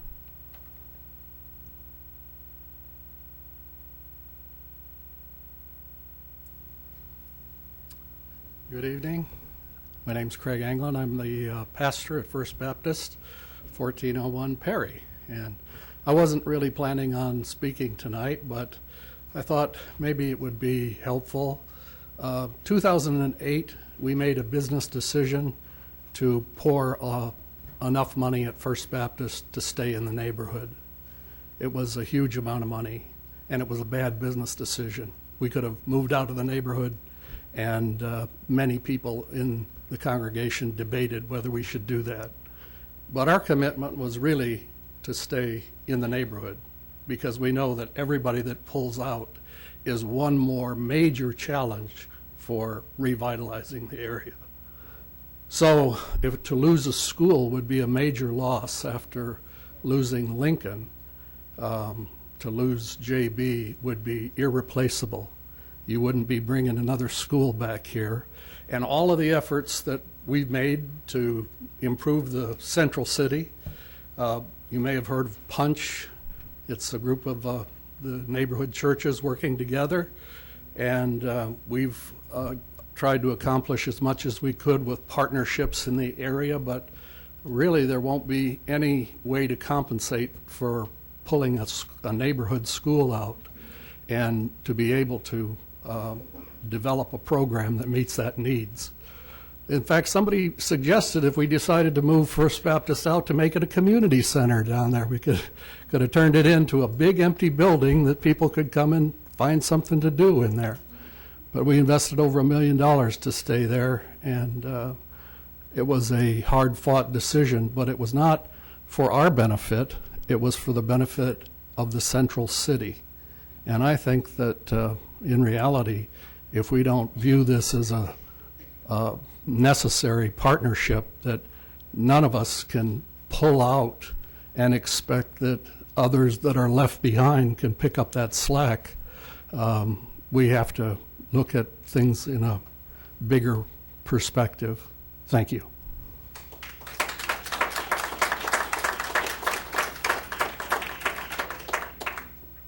Thank you, Craig. And thanks to all of you. This this is an amazing evening. We've had a lot of amazing people that have expressed their perspectives. Really appreciate it. Representatives, past board members, ministers, reverends. It's just, we really, really appreciate it, and I'm sure that everything that you've shared is important as the board moves into its deliberations in just a little bit. I will tell you that my anticipation is that the deliberation will take a little bit of time. Next on our agenda, we have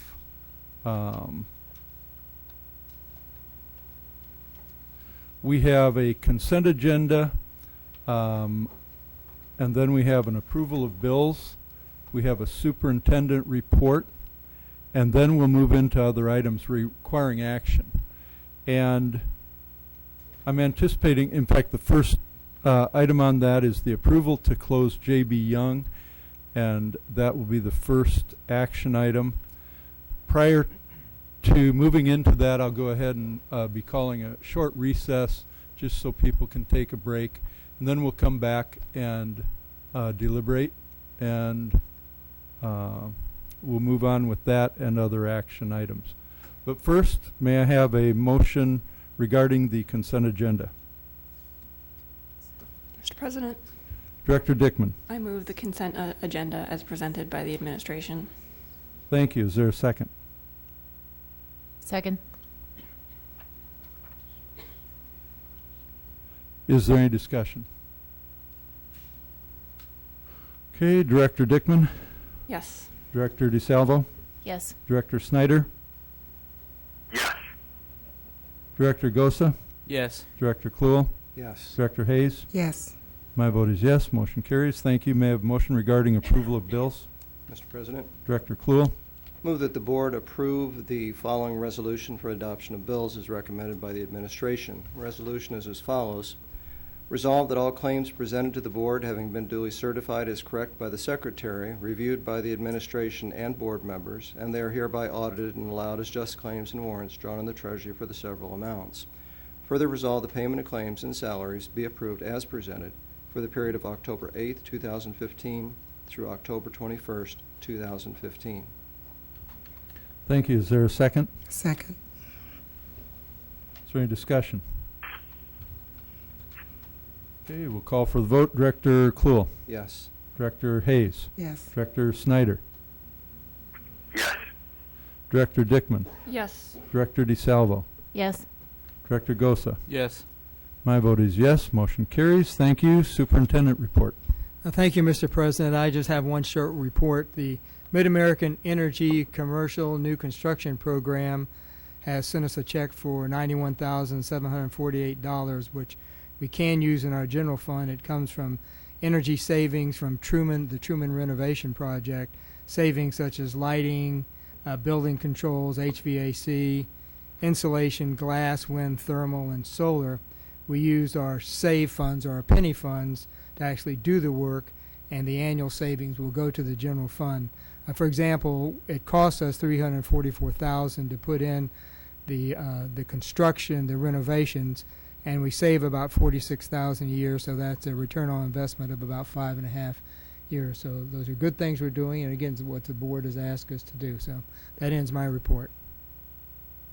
Okay, thank you very much. So I'll call a short recess. Let's just try to get back as soon as we can, and then we'll begin with our action items. Thank you all. We'll continue with our meeting. May I have a motion regarding approval to close J.B. Young K-8 school? Mr. President, Director Kluhl. I move that the board approve the administration's recommendation to close J.B. Young K through 8 school at the end of the 2015-2016 school year. Thank you. Is there a second? Second. Is there any discussion? Oh, excuse me, Superintendent Tate. Thank you, Mr. President. Since it is my recommendation, I'd like to just talk about some notes I have here. Recollect that this started with our long-range study that we had done, and through it, with a very careful look at our facilities, it was determined that based on the best estimates we have of our projected enrollment in the future, and knowing right now we have an excess of about 2,700 spots, that we needed to consider whether we needed all of our facilities. We are responsible for keeping the money that the state gives us and doing with it whatever is needed to make sure we preserve our facility. And there's never enough money to do all we'd like with the facility. So the whole purpose of the long-range plan was to help you look 10 years into the future. And from that, after a careful process to evaluate whether we needed all of our schools, and then coming to the conclusion we did not, I had recommended that J.B. Young be closed this year, and that we look in the future at perhaps closing at least one more school. This was certainly done after very careful thought and consideration. Having had to do this before, regrettably, in other districts, I knew that what we're talking about are not buildings and dollars and numbers, but actually people and neighborhoods and communities.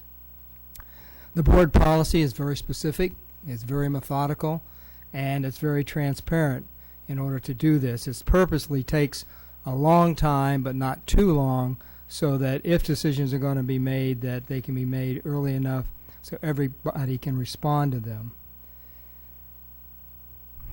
I gave you, and you have in your packet right now, the reasons why I recommended that J.B. Young be closed, and it actually follows a policy. As you know, there are several steps that have to be followed, and we've talked about that for several meetings. The first one, and the policy says the most important one, the critical one, is what is best for students.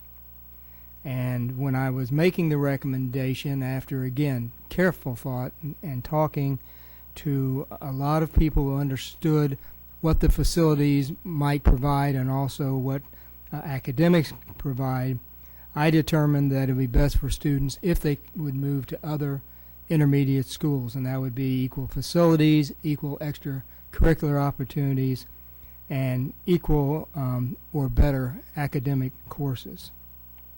In this case, size matters when it comes to the size of schools, because you need a critical mass, a number of students, to make sure that you can afford the programs in the school.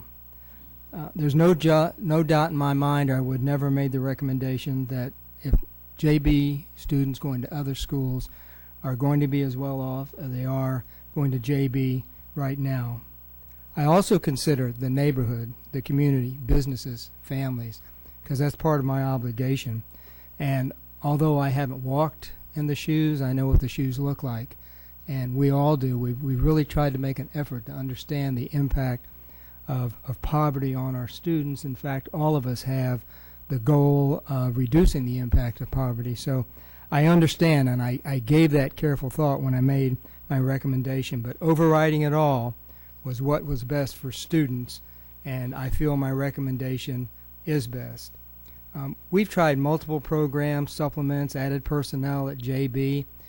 They probably get about $1 million more than other elementary and intermediate schools right now in the programs. And I actually worked with the staff and said, you know, what would it take to provide the perfect program that you'd like here at JB, meaning small class sizes of 12 students and having every course that we'd want and having extra personnel. And it'd probably be about $2 million. So when people say, can we just put money in and do this? Maybe we can. But again, when it comes down to, unfortunately, I have to say it is an issue of money when we're looking at reducing $5 million for the next year. It's very, very serious. And I love to think about, well, just grab it. You know, let's just go with it. That's the kind of guy I am. But I have to step back and say I cannot recommend putting what we're doing in a JB and another $2 million to try to do what's needed to make it like every other intermediate school. If we don't close JB, it's not going to address the issue of us having now 2,700 more slots that we need, or the best case in the future, 1,700 more. It doesn't help with the budget reductions. We could make that school the same size as all intermediate schools, just balanced. So let's say they're all at a 74 to 76% capacity. But that means changing all the boundaries in the district. Not saying you can't, but you would have to change all the elementaries to fit with the intermediates in order to do that. So it is a possibility, but I have to weigh the entire district when I make my recommendation. If the board decides to close JB, it's my judgment. I'm thinking about business. I think business could be improved by what goes in to a repurposed JB Young, because we're not going to just gut the school. We're going to put other things in there. The Achievement Service Center would go there and bring a lot of people closer to the businesses, which they don't go to right now because they don't cross past the school. And I could see the possibility of them actually using the businesses more. When I say community center, I don't mean just a hollow place for people to come and hang out. I mean that we would get people to come in and provide services so people in the community wouldn't have to travel so far, and we could be an asset to the families and actually provide some strength to the neighborhood. There are other educational programs besides the traditional intermediate school which could go in that school, and preschool is certainly one of them. There are other programs at the intermediate level which aren't full schools but are different programs, and I would not make this recommendation to you if I didn't think that together, and people have mentioned, you know, bring in the community. I've got a list of everyone that's been up here, and no matter what happens, I'm going to be calling on you. And I think we can do this, but it will have to look different than it is right now. And again, I'm not going to abandon the neighborhood or the community, nor the students. They're my students, and I feel that. And again, I don't walk in their shoes, but I see them, and I understand what the families and the students go through, and I'm holding with my recommendation.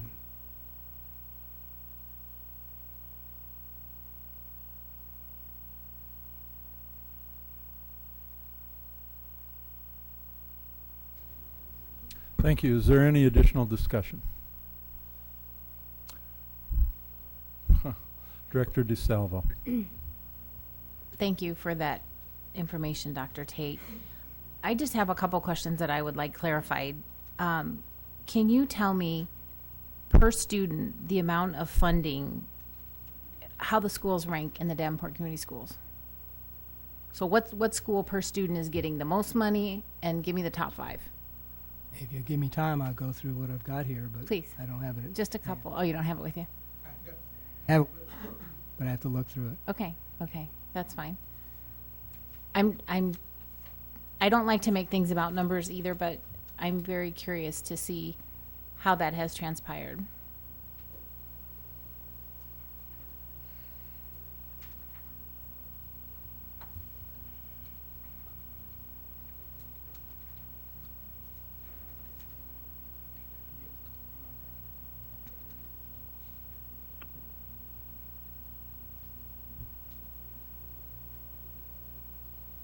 So this is looking at, do you mean everything or just what we spend in the facilities?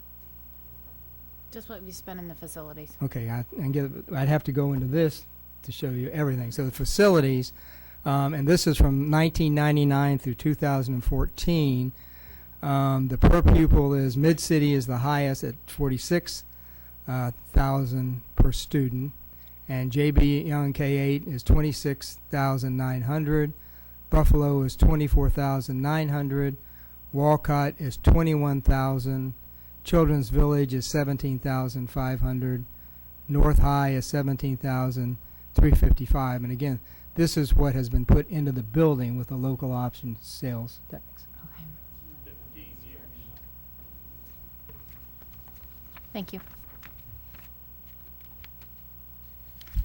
Director Gosa?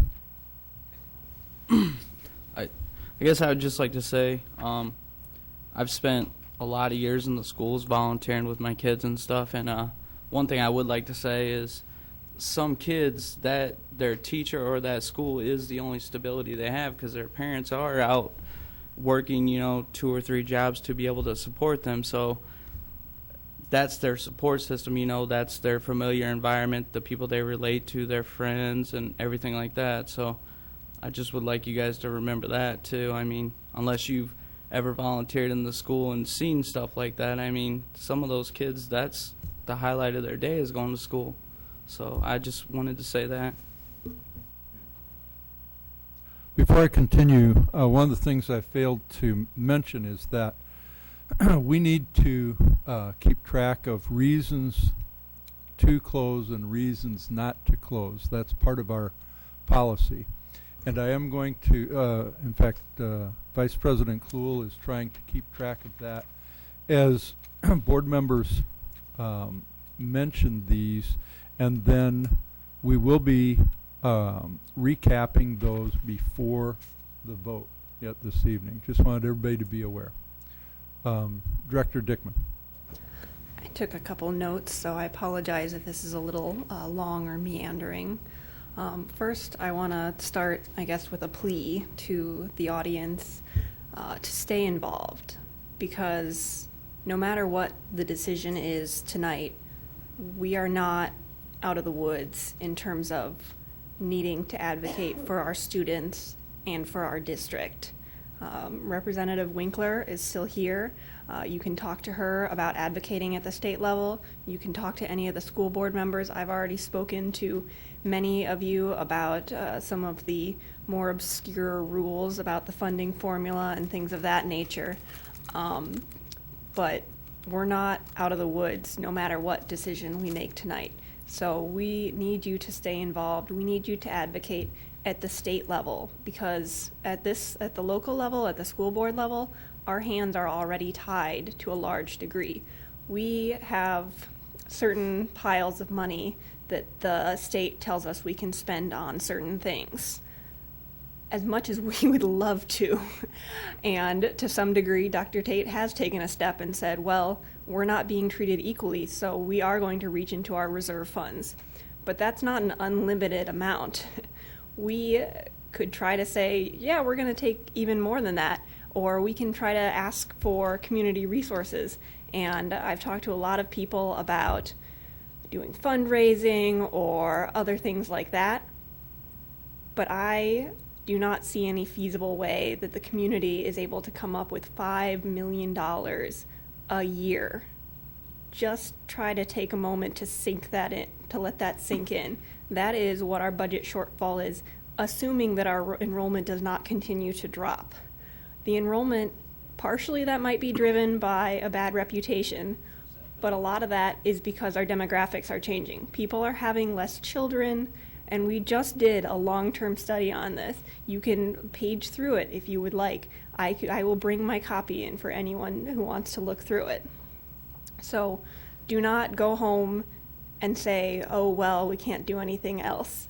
Come talk to me, come talk to any school board member, go talk to your legislator. There are ways to advocate. Unfortunately, at this point, at the school board level, our hands are tied in some ways, but the state can untie them. So do not give up, do not go home and just say, oh, well, I tried. So the next thing that I want to talk about is that some people have proposed that we postpone it to do further study. Take a look at the long-range facilities plan we just did. Take a look at the study. We did a lot of that. Maybe we didn't do a very great job communicating that this is what we have done to the community. And I'll take what responsibility we have for that. But we've done a lot of homework on this, and I'm more than happy to share that data with anyone. I mentioned that we've talked to any of our administrators. We have so many partnerships. I think it was Monroe has like 5 different school sponsors that they help out with food pantries and getting kids their clothes properly laundered. We have a lot of community partnerships. It's not like we're saying, oh, we're going to stand on our own, just we don't need this community help. We are already utilizing a ton of community resources, and I beg of you to ask any principal, ask any administrator if they are taking advantage of community partnerships, and they will probably have a long list for you. And now for the part about the state. Cindy Winkler talked a little bit about what the governor is proposing, and it barely even keeps up with inflation. They have done this to us for years. We have tried everything. We've looked at every way that we can cut around the corners to not have to have even further damage to student learning. I like to think I'm an optimist, but I think the time for optimism has passed on the state legislature doing what they need to do without hearing our voices. They need to hear from community members. They need to hear not just from Davenport. You need to tell all of your friends in Sioux City or Des Moines or Clinton, everywhere. They need to hear from you that this is what happens when they underfund our schools. A lot of the proposals I've emailed back and forth, various grants, things like that, but because of the way that everything is set up, some of these things are not feasible. And so while it's amazing to have so many people come forward with proposals, and we have looked at all these proposals, a lot of them are not feasible to fix the particular situation that we are in. One of the things that we have to look at on this board is we only have a certain set of options. And so the alternative, if we don't close the school, I've spent a lot of time considering those alternatives, and I can't think of any of them that would be better. Either cutting instructional coaches or increasing class sizes or closing a different middle school or elementary school. I can't see any of them being better. I'm not saying that this isn't hard on this part of the community, but we only have certain options at this point. I will be, assuming, depending on how the vote goes, I will be putting in one of our board requests on future use of the building besides what is needed for the Achievement Services Center, and I will be strongly advocating for preschool, but I hope that we will have a lot of community members who will join the committee on future use of the building so that it isn't just an empty building that's not serving the needs. I want it to be something the community says, okay, this is going to help. One thing I want to touch on briefly is opportunity cost. And we had a preschool debate, I think a couple months ago now. And as a mother of a 21-month-old, I wanted to find a way to keep that program going, the 0 to 2 program going. I wanted, with my heart of hearts, I had a vested interest in it. And it was a great program. And I had to look at it and I had to say that if I took advantage of that 0 to 2 program for my daughter, that meant at least 4 4-year-olds who were currently getting 0 preschool would probably not have the opportunity to get preschool. And to me, that was way too much of an opportunity cost for my one child, who was probably going to do fine, I hope, to take away that spot from other kids who deserve that opportunity. And so that's what we need to look at in terms of with our funding. There was also something that there were a couple things that people pointed out in the open forum. One of the things was Mid-City. Mid-City was actually a general fund savings because it was a transfer, I guess, to shifting around of students. Our students who were being educated at Annie Wittenmeyer took the building where our kids who are now at Mid-City go, and our Mid-City kids are now in that building. The preschool is funded through the state, and again, a different funding stream. It might not be fair. It is definitely complicated, and if anyone wants to find out more details, I'm more than willing to talk it over with you. But when we spend money on preschool, that's not from the same general fund. We can't just say, oh, well, instead of spending money on preschool, we're going to spend it on this. The situation at North, we had too much capacity for 2 high schools, and we had 3 high schools, so there was created a magnet program. At this point, for this situation, we have too much capacity at the middle school level for our buildings. So if we don't, it's different, because instead of needing to equal out among 3 buildings, it's that we have too much capacity for the amount of buildings that we have as is. And then I guess that's all of my my list of things. Just a personal note. I actually I think I changed schools about 15 times by the time I went to high school. So I can definitely say from personal experience that, yes, changing schools is really hard, and you have to make new friends, and it disrupts your curricular experience. At the same time, kids are very resilient. And honestly, of all the ways that have to change schools, at least being able to change schools with your friends between a school year is probably the least disruptive way. That if I had to choose a way to change a school, that probably would have been it. And I don't have to say anything like that, but I hope that it helps to make the point that we're humans up here too.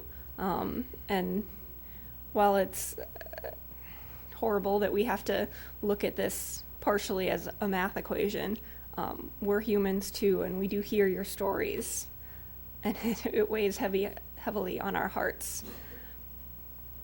And we're just making the best decision, what we feel is the best decision for all of the students and for the district. And I apologize if that was long and rambling. That's quite all right. I fully expect long and rambling discussion up here. Dr. Hayes? Dr. Tate, you had mentioned to provide other services rather than just a community center. Can you maybe state like examples of what type of services you were referring to? As a community center, or Yes. beyond that? Yeah, beyond the community center. There are other academic programs which we have in the district that perhaps could be cited there. There are magnet schools that you could have, and again, I don't want to get too specific because the board needs to decide that we're going to open or close, and then I'm guessing the next thing the board would say, well, then what are your plans? And I have avoided making solid plans because I don't want to assume anything. But I would think that there would be room for the Achievement Service Center or Community Center, some early childhood, and then again some education classes that still could service the neighborhood. Thank you. Anybody else? Director Gosa. I guess I'd just like to say that it is very disheartening that our governor thinks so little of education funding that we're even having this conversation.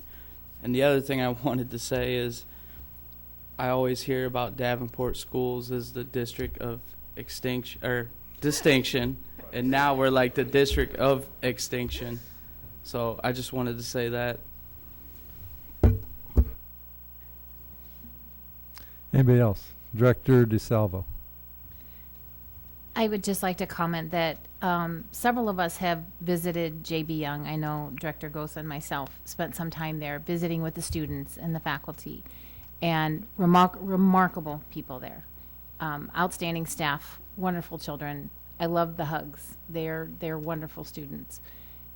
And thinking with my heart and what the right thing to do for everybody is what we're trying to do here. We appreciate all of your comments, and like Director Dickman has said, we listen to them. We've had many meetings, and we've had an awful lot to think about.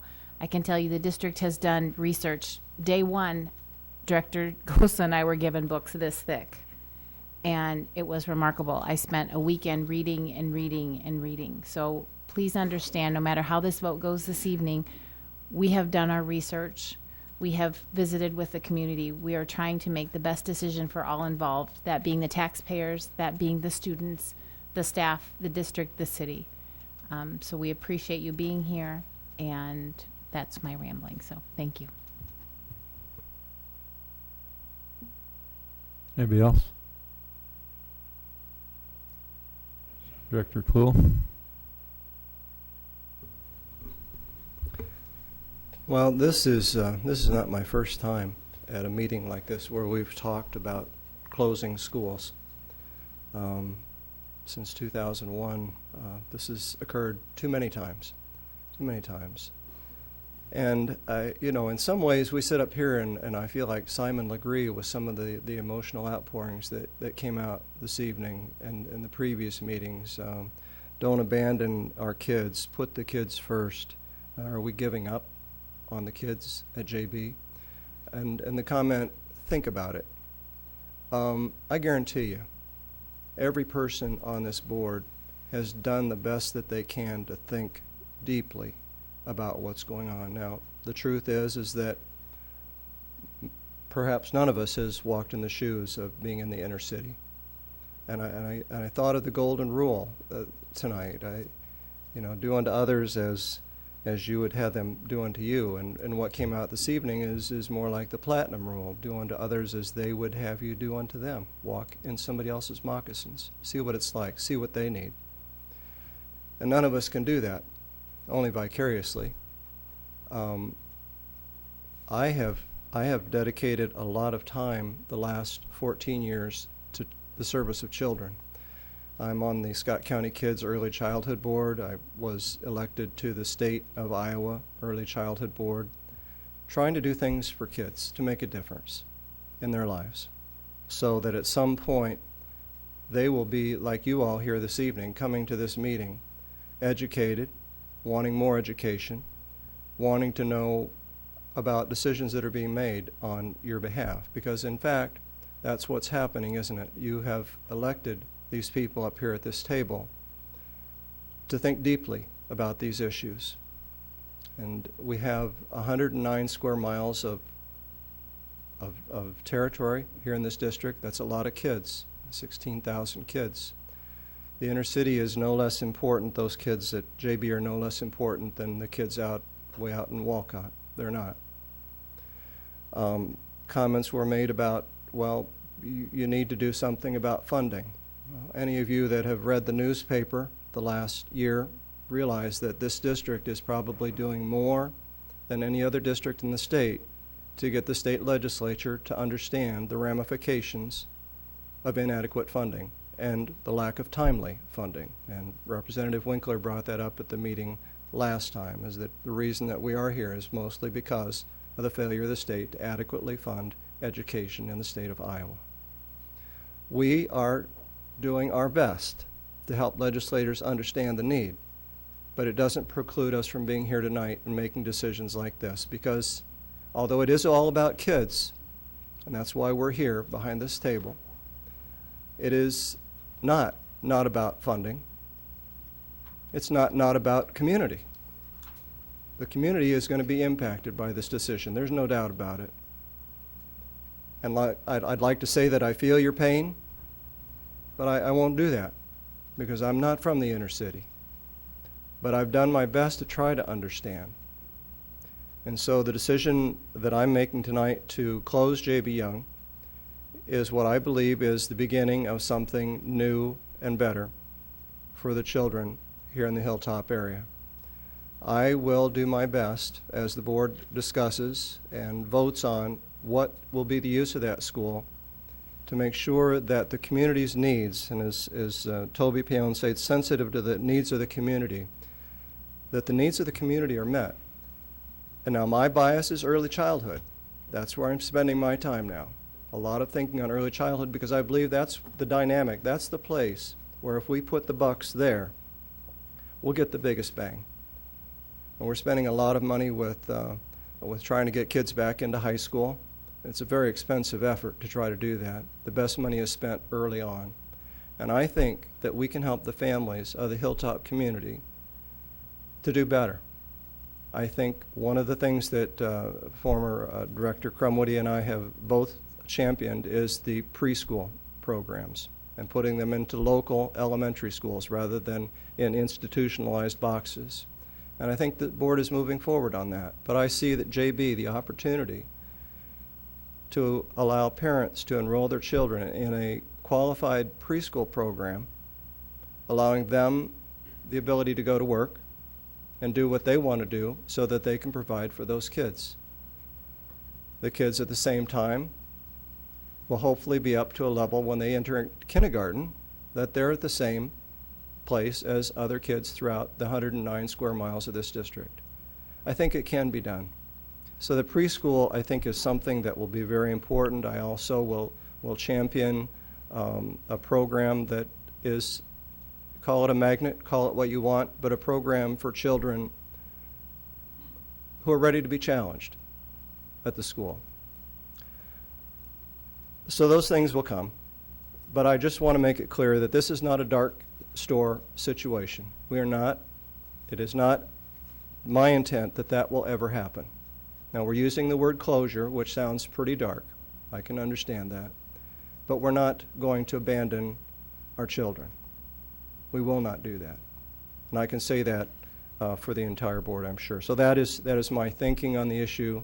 I don't want to belabor it, but I want you to know that we have thought about it, that we do care, that we're not abandoning children.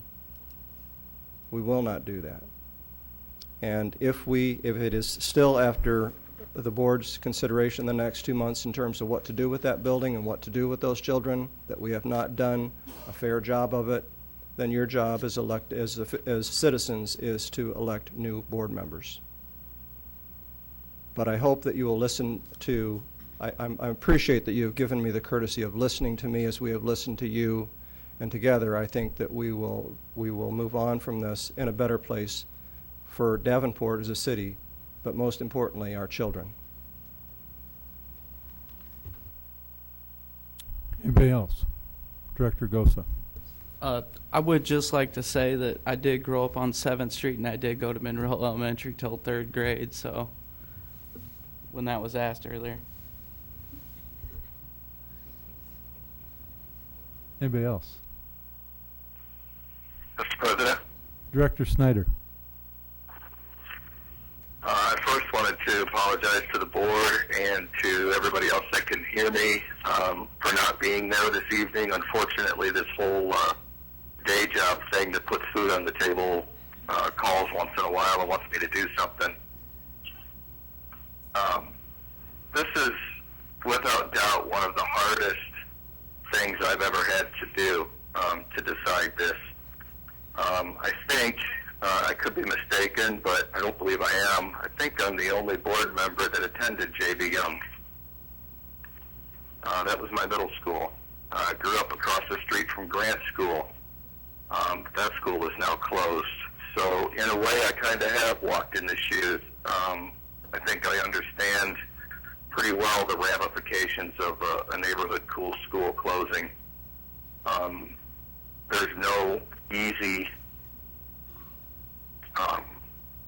way to look at it. I've got a lot of fond memories of J.B. Young, the teachers, the friends I made there, my overall experiences with the school. There's been a lot of talk about what would kids say, in regards to turning our back on them to close the school. I don't look at it that way. I think knowing that these kids are not getting the educational experiences that they deserve, that they would get in another building, if we were to leave things as they are and let them not have those educational experiences, to me that is turning our back on these kids. These kids deserve the best education that they can get. All kids in our district do. They deserve the same opportunities that other kids get. And I know full well we don't have the extra resources to put in place those things at J.B. Young, nor do we have the students attending it to give them these experiences and opportunities. And I will say, this goes back a number of years. This is not the fault of the school. When you close the elementary schools that feed a middle school, the writing is on the wall.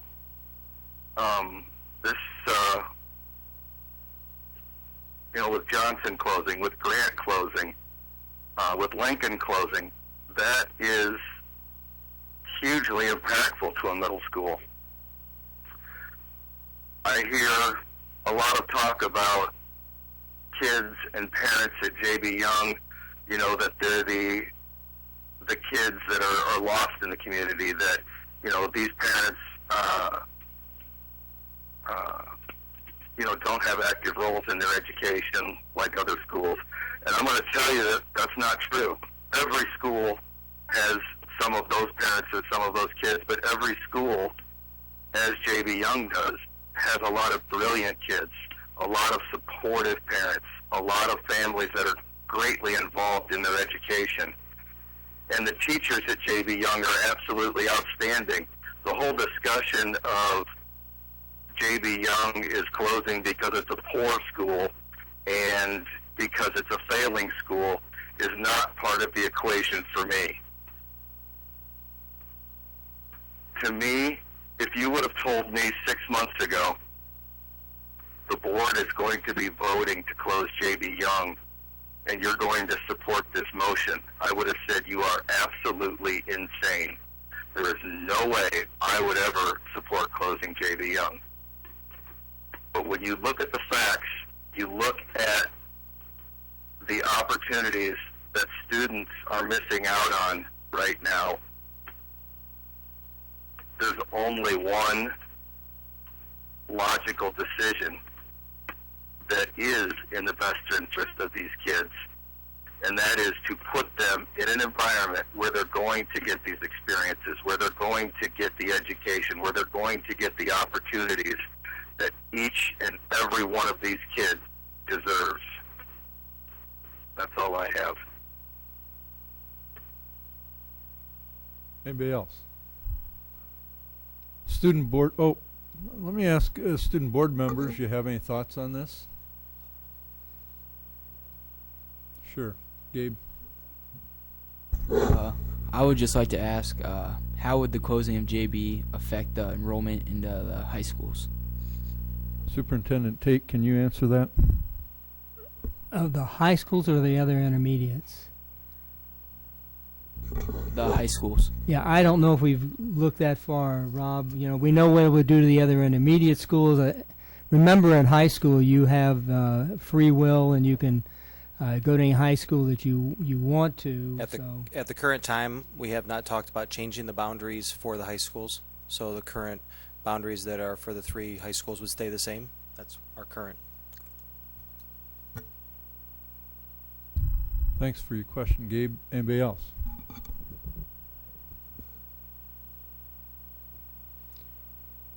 Any other board members?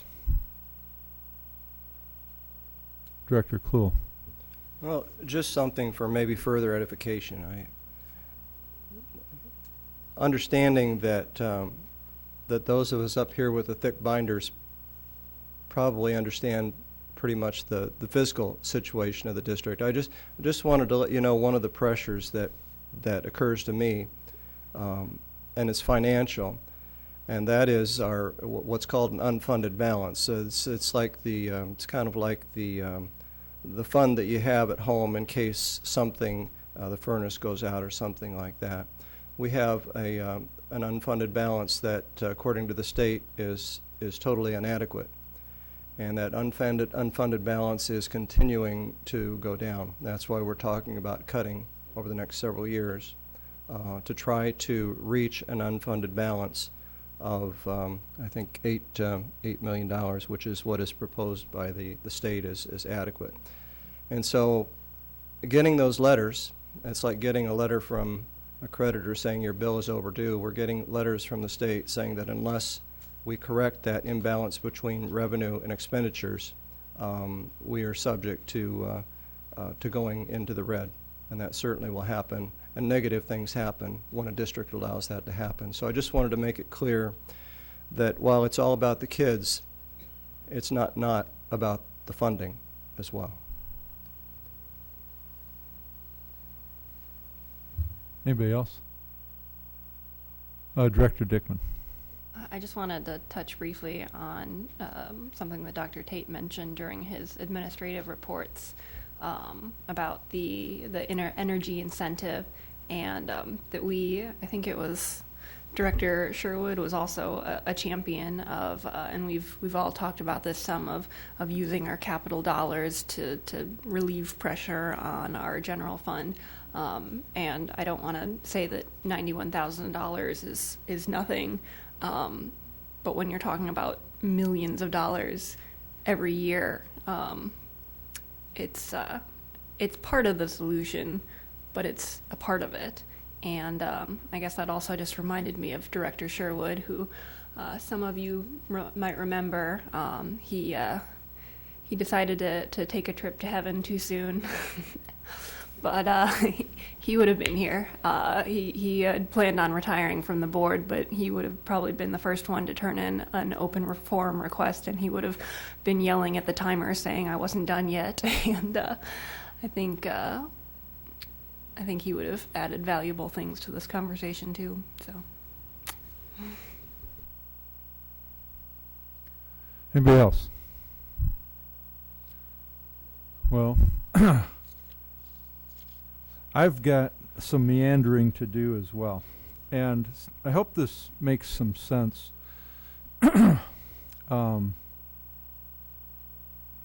First, I want to start with the policy that we have for our board for closing schools does require a vote, yes or no. Are you going to close the school? It really doesn't provide an opportunity to talk much about what we would do if we did close it. Superintendent Tate has mentioned some things, and if the decision is yes, we would close the school, then he would be bringing very quickly ideas on what we would do or what he would recommend that we should do with that building. I took a lot of notes during the hearing and during tonight's open forum, and I'm sure I can't capture everything that I wrote, and you probably wouldn't want to hear it anyway. But over the weekend, there was a show on TV. It was on Iowa Public TV, and it was called Lost Schools. And this program was prepared by the Des Moines Register, working with Iowa Public TV and some others. It was primarily focusing on smaller rural district schools. I don't have all of the statistics, But back in around the 1950s, and I want to say at that time, there were a couple of thousand school districts in the state. But that's just my recollection, and I apologize for not having the exact number. Right now we're at about 338 districts, I believe. What this show talked about was a number of smaller districts, and the one that it really focused on was a district called Corwith, Wesley, Laverne. It was a consolidation of those districts over time, and these smaller districts, they're losing kids also. They're losing kids to the point, I think the last graduating class from this school was 15 kids. They showed a lot of these high school buildings in these smaller communities, and you can imagine, it's a huge building. It's the biggest building in the district, the biggest building in the town. It's their center. And as I was watching this, I was thinking about everything we're talking about here.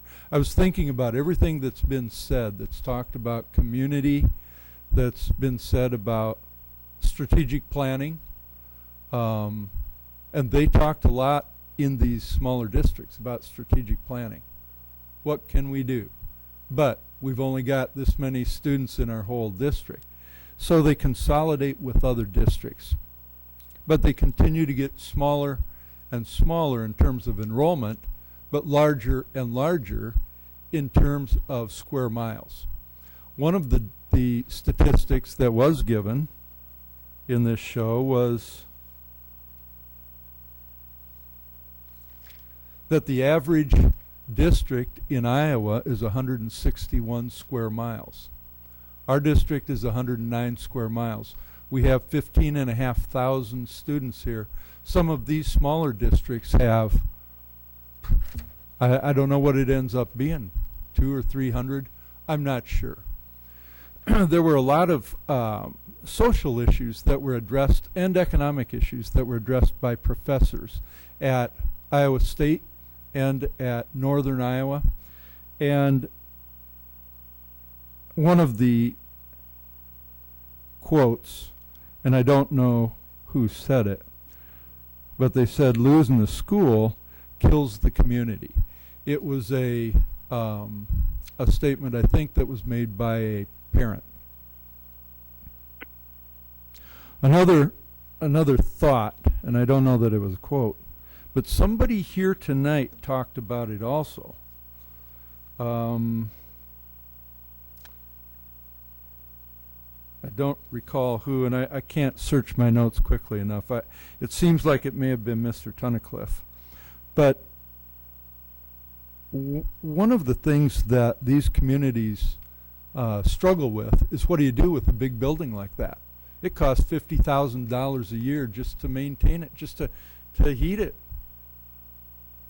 It showed pictures of some of these schools that had been left to go, and they just fall apart. What's a building going to do with nobody to maintain it? And then they become blights on the district. And I think, or blights on the community and especially the city sometimes. And I think that's one of the things that Mr. Tunnicliffe, he's been working hard, and I know a lot of you have been, on trying to make sure that we have a great community here. The Hilltop District and the center of Davenport is really important. What they were struggling with at Corwith was demolishing the school. So they talked about the last graduation.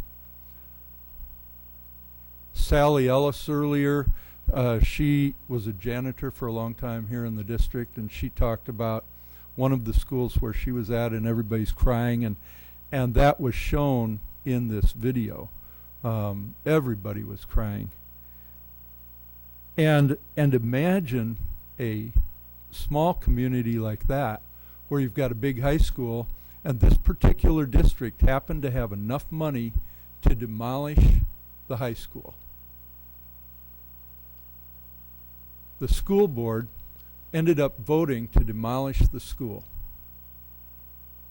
The main community center of that, not only community, but that town. And it's heartbreaking, even though we don't live there. Next, that school board ended up voting to eliminate the district. That district doesn't exist any longer. And so I think about all these things, and I think, wow. Now, I am, in fact, we're going to get a copy of that. It's a CD offered by the Des Moines Register. It's only $10, but I think it's very informative and educational.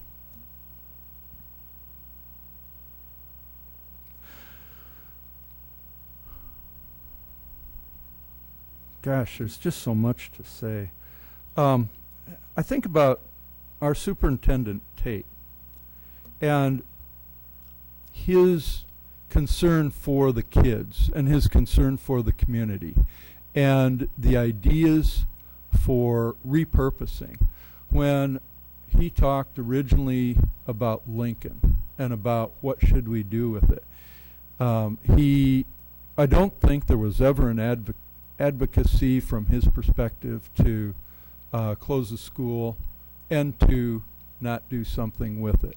You've heard him talk about what should we do here. He really does have plans on making sure that that building, and it's that building, it isn't this building, it's that building, J.B. Young, that is important, and it isn't something to just be thrown away, to be discarded.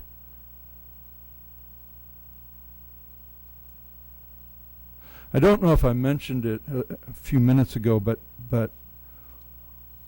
when somebody here said this, and when they talked about it in this video, and it wasn't a quote, but basically they said sometimes, or not sometimes, they said that if a school is demolished in one of these small communities, it will never be rebuilt.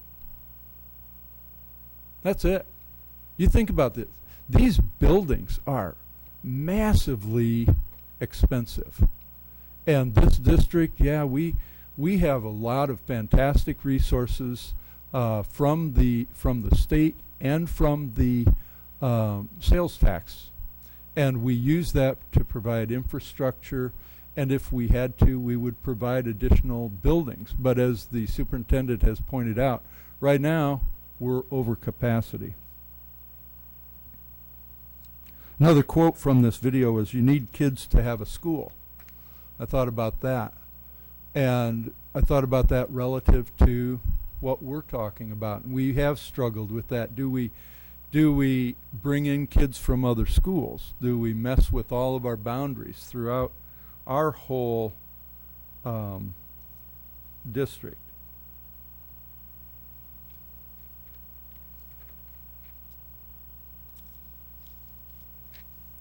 There are a lot of things that have been offered here, both tonight at the hearing, especially Representative Winkler's idea on strategic planning. And she talked about building a coalition of strategic planners. And I've thought a lot about that. And she mentioned that at the hearing as well. And I think that the district, I think the superintendent, I think the board has been trying to be collaborative, especially with the city. I think that the reaching out by Representative Winkler, and she offered to assist our board and our district in trying to do that. I know that Mr. Tunnicliffe would as well. And I know that a lot of others tonight and the other night have said, call on us. Superintendent Tate said earlier when he was talking that he would be calling on all of you. I'm not sure exactly how that would look, how it would work, but I believe also in collaboration.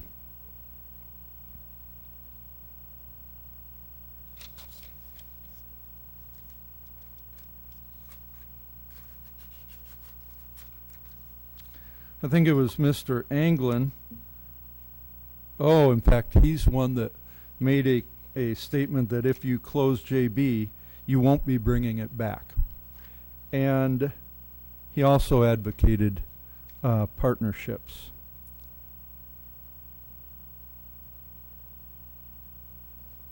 Sharon Couch talked about the $20 million that is being spent at Central, and she asked why not at JB. And when I'm done with some of my comments, Superintendent Tate, I'd like you to address that question, because I said it would be brought up tonight. Mr. Tunnicliffe talked about increasing enrollment, getting additional funding. Interesting, he said kids most at risk and in need of close proximity would be most affected. And I apologize if I've mischaracterized, because it's not exact quotes in that case. Mr. Kelly talked about poverty and crime in this area, and he said that education is the key.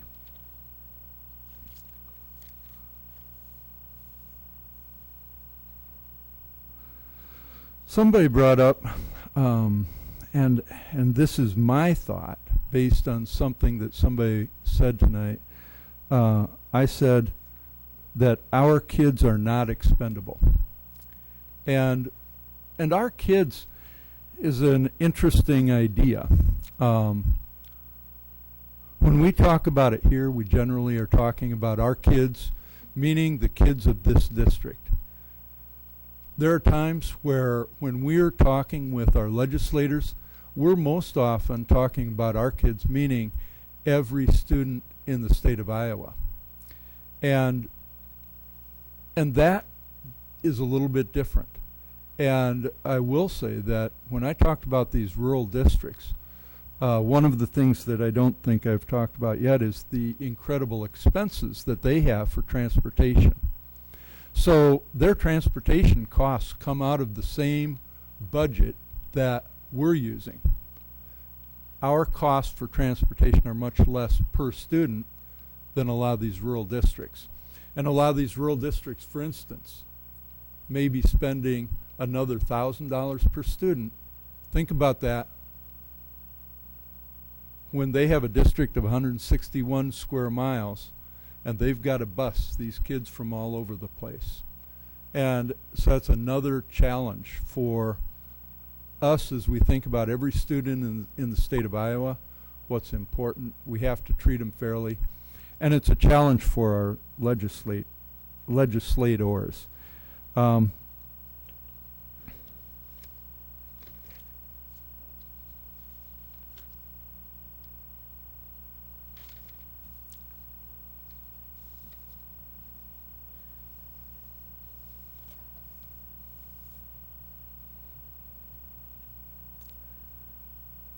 There are some things that have been told to me outside of these meetings, and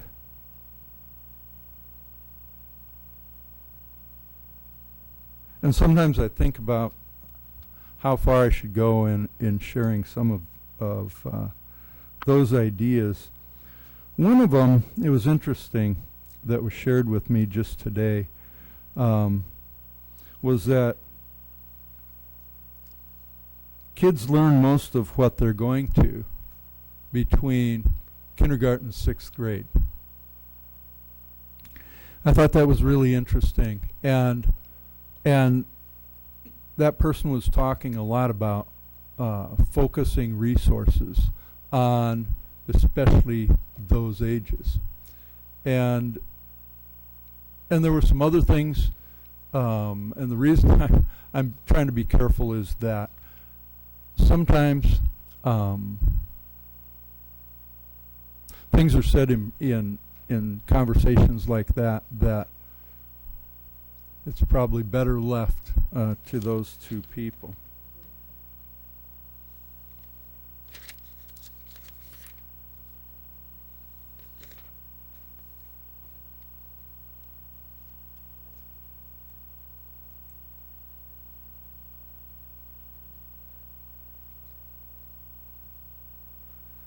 I'm looking right now at my notes from Dr. Tate and when he was speaking, and I don't know that there's anything in particular that I want to address right there. Oh.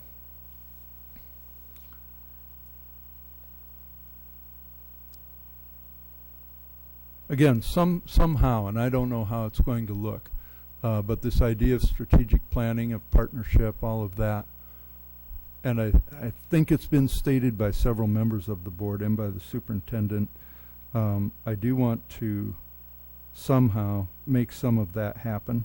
I don't know that it can happen fast enough, just because, excuse me, of some of our timing requirements. I think that's all that I have to say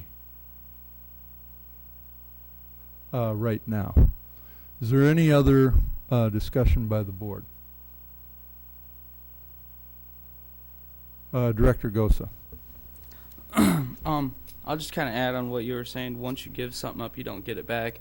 I would also like to point out, if you keep making do with inadequate funding, they're always going to assume that you can make it happen on less, and you'll keep getting less and less. So I just want you to keep that in mind.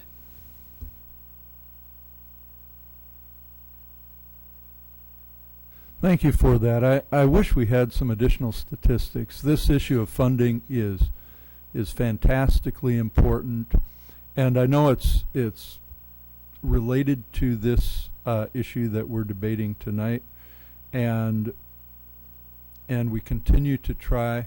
And it looks like Representative Winkler, I don't know if she's already left. Oh, she is? Okay.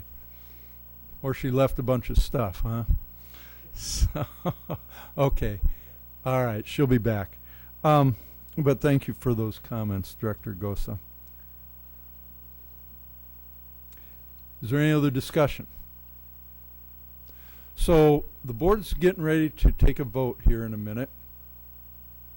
Remember that Vice President Kluhl is going to try to recall, and I think this actually goes with it, these issues here. Issues from board members, and these are part of the original resolution. And if you want, I'll go ahead and read these as some of the reasons, the original reasons that were expressed to close. Director Kluhl has been trying to track our comments on reasons to close or reasons not to close. And he'll be expressing those before we call for the vote. Okay. On November 9th, I believe, is when the board is required by its policy to affirm what the vote is and what it means. So it's just part of the policy. It's like, well, we're voting tonight, and yet we have to affirm that vote in a couple of weeks. So that's why, I mean, it's a very specific and particular policy. So before I get started with that, I just want to give the board any additional time to talk. Director Dickman. Oh, thank you for reminding me of that. Dr. Tate, did you have an answer to that central spending versus JB spending? The board has been working on a 10-year rolling plan for the use of was the penny, the loss, and now the save funds. And it includes all of the major projects, all the money spent from those funds, and we're able to track them by school. From time to time, board members have asked for a comparison because they wanted to see if there was an imbalance, especially when we were looking at Central High School, to see if there was an imbalance among at least the high schools. And so from 99 to 2014, which is 1.5 10-year plans, West High School, for example, $27 million, larger facility. North High School had $19 million spent on it, and Central, coming up with all the expenditures through where we are right now, is $20 million. The point was made, well, you know, if we need to spend $11 million to bring J.B. Young up to standards, and about $5 million of that was, Jim, why didn't we do it before? And it was a matter that there was a plan, it was on the plan, and the last school that we just put a gym on was Wood. And again, you have a process, you have a flow, and it's always been in the plan. And part of the issue was, you know, if we keep J.B. Young there, then we do need to spend that money. We need to make sure they have the same facility. So those are the records that I have. Okay, thank you for that.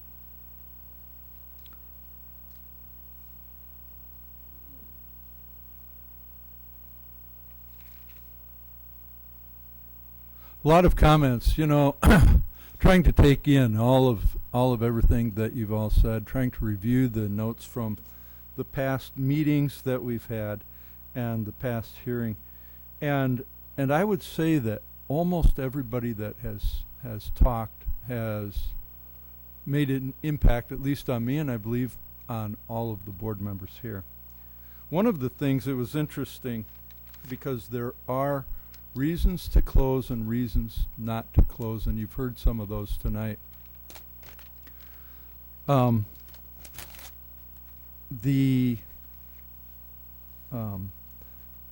Davenport Education Association, this is a pretty striking thing that they have done, I think, in going through everything that they went through to prepare the resolution that they prepared. And as Mr. Payon was up here speaking, and he said we're all in the same boat. And I thought, that's right.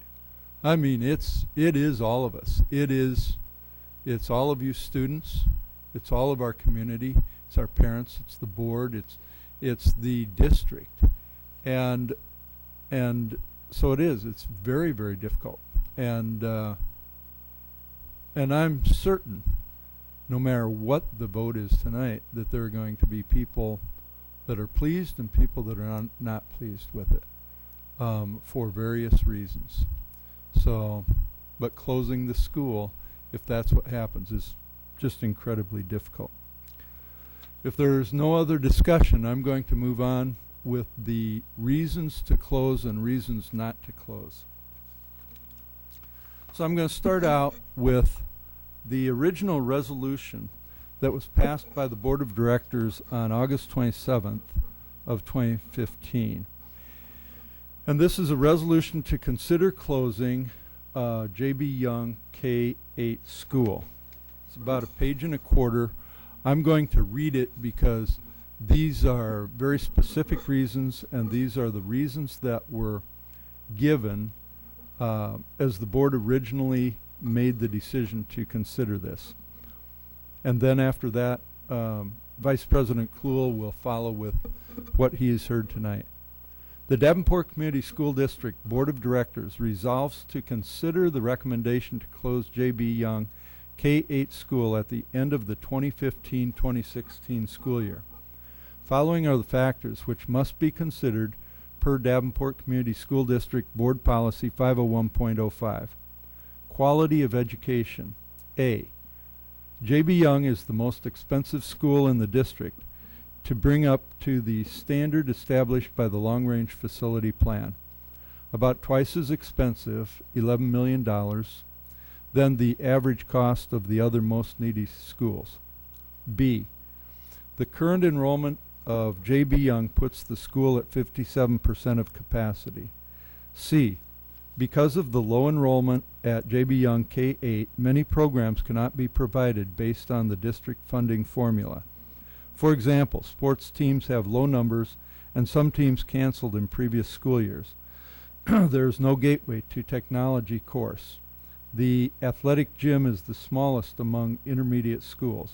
There are limited numbers in band, orchestra, and chorus, thus not getting the full experience, and there is no family consumer science elective. 2, safety of students. Students will be transported to one of 5 schools: Sudlow, Williams, Smart, Jefferson, Madison, depending on boundaries to be established. Safety considerations will apply concerning high traffic routes. 3, cost of operating. A, the continuous annual savings from repurposing J.B. Young K-8 school would be over $1.9 million.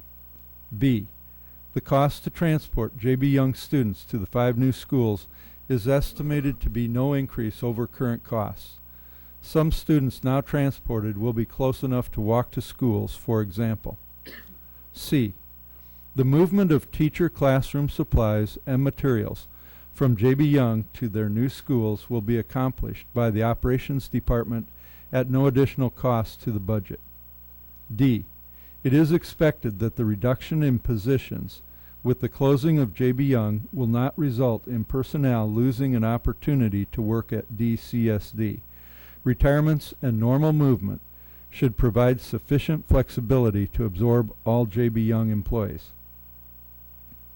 4, cost of necessary capital improvements. A, the cost to move the ASC to the J.B. Young facility will be offset by using the $1.7 million now programmed for major maintenance at the ASC, plus the funds eventually realized from the sale of the building. B, no additional improvements will be required at the receiving schools to accommodate additional students from J.B. Young K-8. 5, effect on the community. The movement of the ASC will assure that the J.B. Young building will be in constant use. B, establishing a community support and presence in the building will prove to be an asset to the neighborhood and provide space for community organizations to serve the community. C, the playground, gym, and meeting facilities could be used to solidify a sense of community. Couple of just closing statements. It is planned that if the school closes, elementary students from J.B. Young K-8 school will attend Madison and Jefferson elementary schools. Intermediate students will attend Sudlow, Williams, and Smart intermediate schools. And then it talks about the public hearing, which we held a couple of weeks ago. And that's the end of the original resolution to consider closing. Vice President Kluhl. As I've summarized the board's thoughts on closing or not closing J.B. Young, the comments on not to close are that the school is the only stability in some children's lives. It perhaps makes us the district of extinction rather than the district of distinction. It's like giving up on JB students. Some of the reasons to close include funding is finite and the board's options are limited.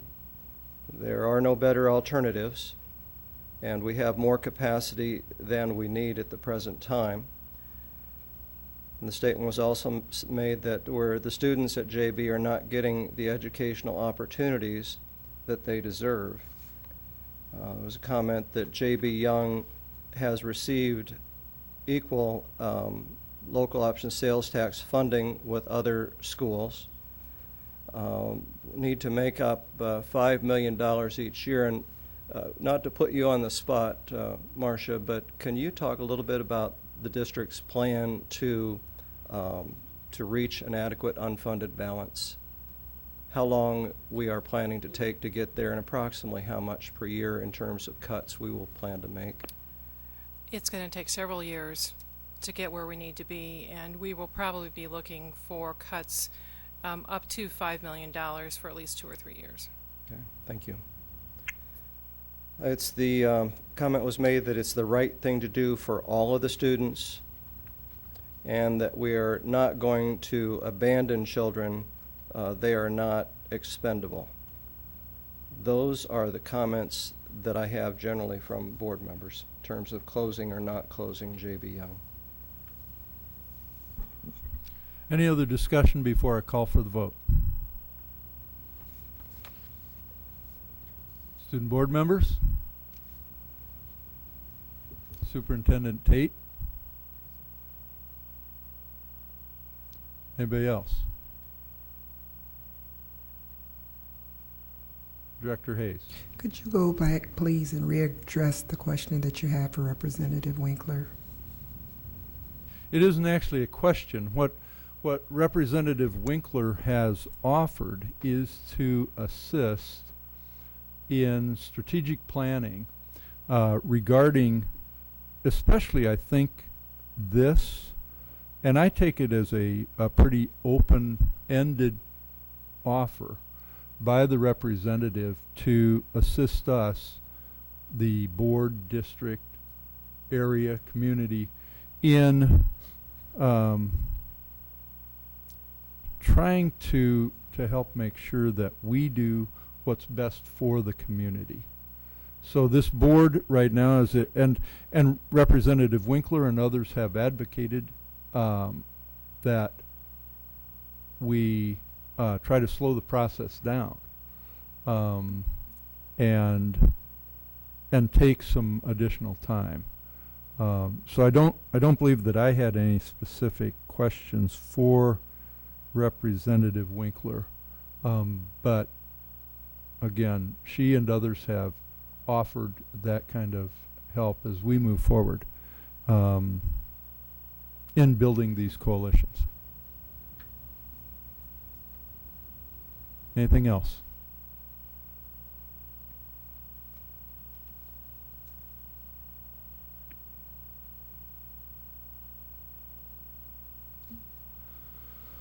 All right, then we'll call for the vote. Director Kluhl. Yes. Director Dickman. Yes. Director DeSalvo. Yes. Director Gosa. No. Director Hayes. No. Director Snyder. Yes.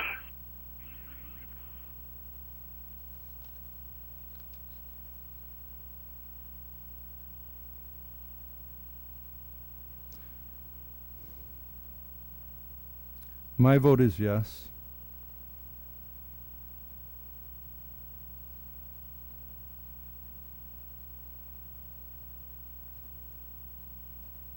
The motion carries. So and what that means is that the board voted to close J.B. Young K-8 school. And the original motion, in fact, can you read me back the original motion, the way it was made? I just want to make sure.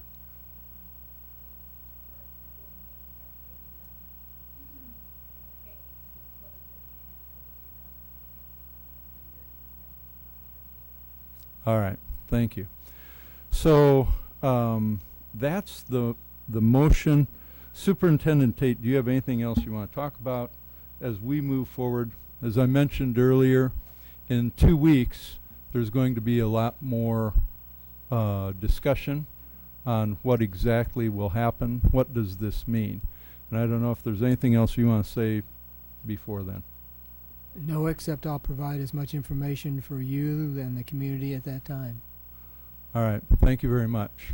I appreciate again everybody that participated in this discussion tonight and in all of your open forum participation. We're going to move on with the rest of our meeting.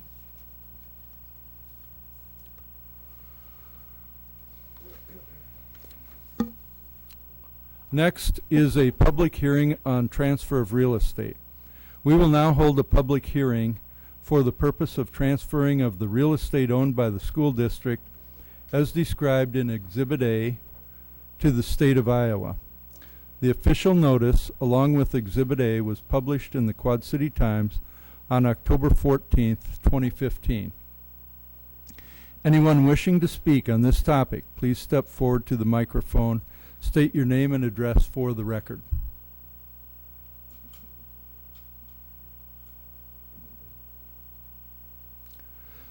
Seeing and hearing none, I now declare the public hearing closed. Is there any additional discussion on this matter? Okay. We'll move on.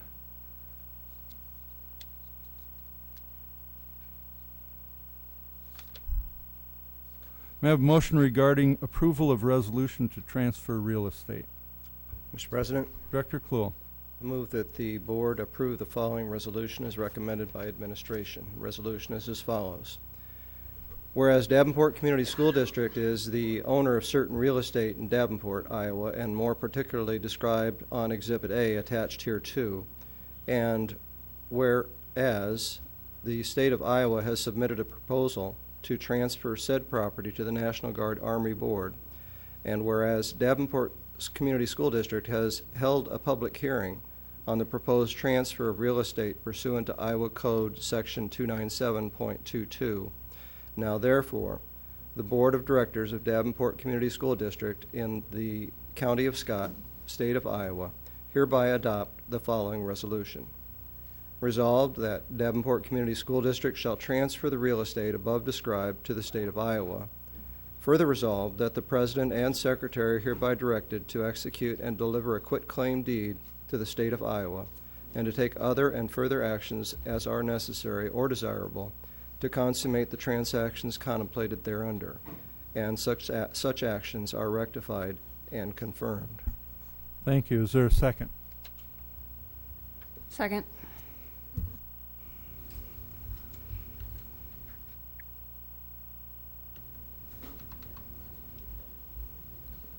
Is there any discussion?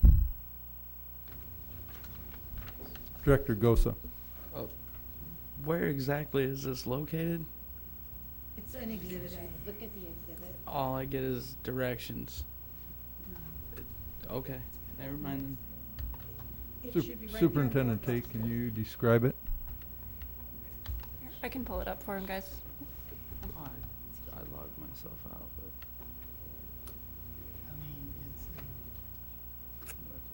Not really. It's Kimberly Road, and it's a property which, we have and are trading for the National Guard Armory. Where at on Kimberly Road? That's a big stretch of road. The West High. It's in a prior, when we had the National Guard here, you might remember the maps, and it's out near the baseball complex on the By the West east softball complex. Right, but it's on the east side of that. And I don't remember the total acreage. Seems to me it was about 40 acres. But I think, and I'm not sure if that's the total property that's being transferred. It says That's- about 40 acres, more or less. Okay. But that's where it is, and that's what it's for. Okay. And that is, yeah, it's a trade that's been in the works for years. And so it's a trade. They get to build their armory. You might remember we had, gosh, I can't remember their names now, but we had two representatives that had the maps, and they showed the buildings, and they talked about the protection of their property from the baseball complex. Okay. Okay. I'm with you now. Any other discussion? All right. I'll call for the vote. Director Kluel. Yes. Director Dickman. Yes. Director DeSalvo. Yes. Director Gosa. Yes. Director Hayes. Yes. Director Snyder. Yes. My vote is yes. Motion carries. Thank you. May I have a motion regarding approval of SBRC request? Mr. President, Director Hayes. board recommends approval of submission of the request for the School Budget Review Committee in the amount of $8,036,757.58, or as determined by the Iowa Department of Education following DE audit review in modified supplemental amounts to provide 100% spending authority for the 2015 actual ELL program costs. The request will be funded through a cash reserve levy. Thank you. Is there a second? Second. Is there any discussion? I've got a couple questions. The when it says or as determined by the DE following an audit review, what's that mean? Because the Department of Ed has not yet audited our annual report. In doing so, they could find discrepancies or corrections, and so they have us add that language, so if that amount gets adjusted one way or the other, it would your motion would include whatever adjustments they make. Do they ever adjust up? Actually, yes. The request that you're approving tonight, you approved 2 weeks ago at a lower amount. And we were notified that through a review of our file that they did find an adjustment, and that's why it's coming back to you tonight for a higher amount. So how does that affect our prior motion then? Is This the will other- take the place of the prior motion. Okay, it's not, we don't have to do anything officially to No. that other motion. No, because I had not yet submitted the minutes from the previous meeting when I was notified that there was a new amount for us to look at. All right, great. Any other discussion? We'll call for the vote. Director Hayes. Yes. Director Kluel. Yes. Director Snyder. Yes. Director Dickman. Yes. Director DeSalvo. Yes. Director Gosa. Yes. My vote is yes. Motion carries. Thank you. May I have a motion for another approval of an SBRC request? Mr. President, Director Dickman. I move the administration's recommendation that the board approve the application to the School Budget Review Committee for $891,240 in modified supplemental amount for open enrolled out students not on the previous year's certified enrollment for whom the district will pay tuition in the current budget year. The district intends to levy cash reserve for this amount. May I have a second? Second. Any discussion?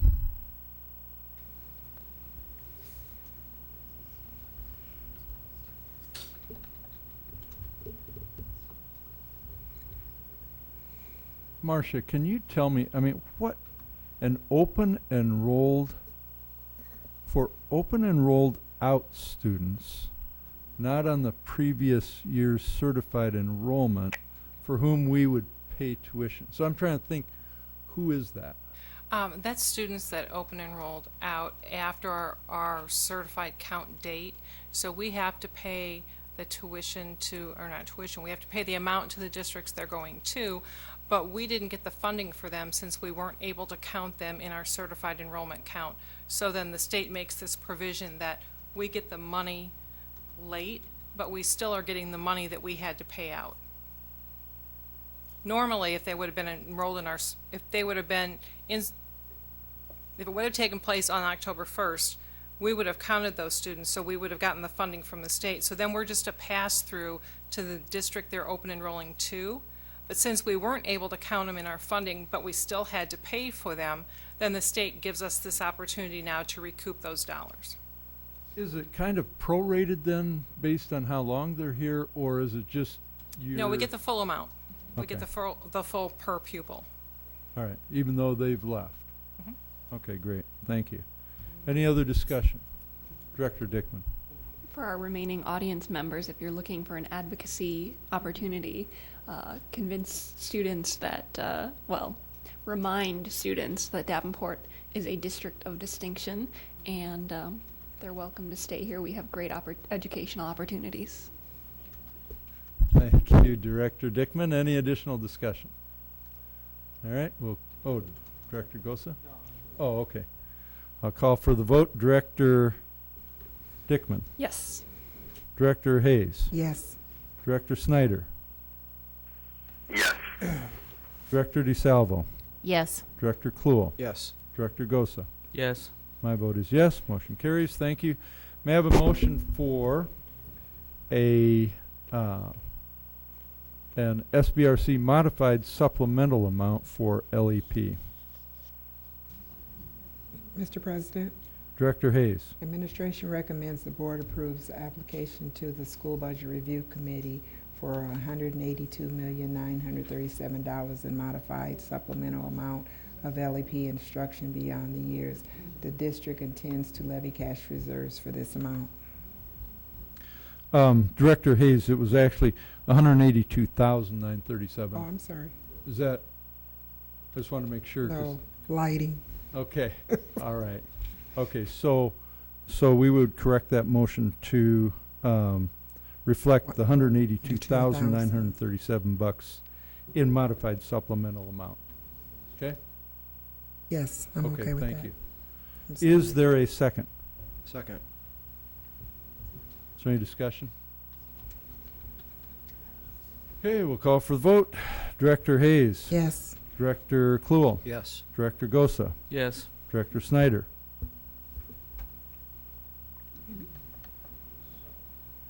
Maybe.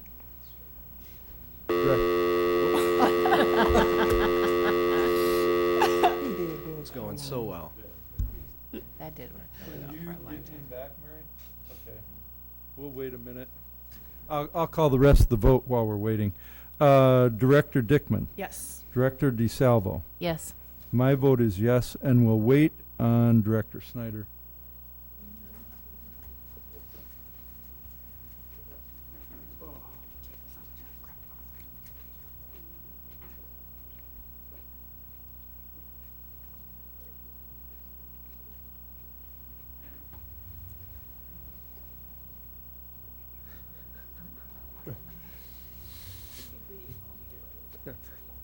Cheeky comment.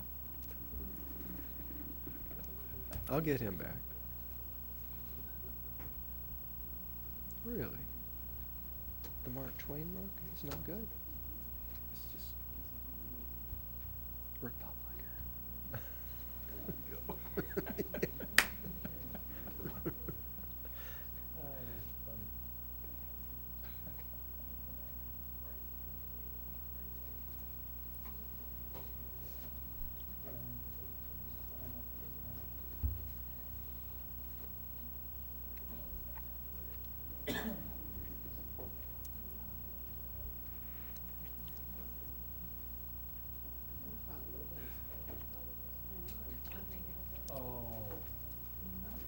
Okay, you can't get him?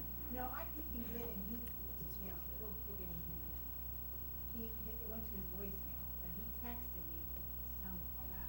Okay. So he wants me to call back. All right, we'll give him another minute.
Can you hear Jamie?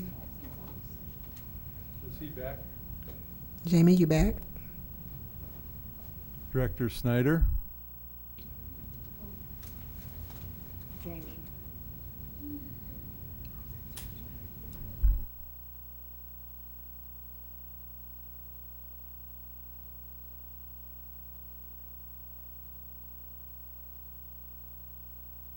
Are you there? Okay, it's not broadcasting.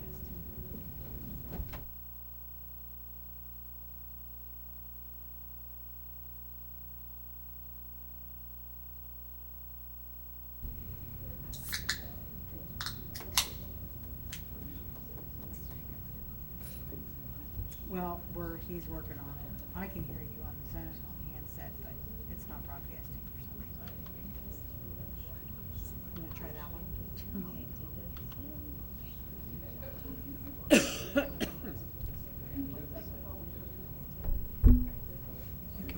So long.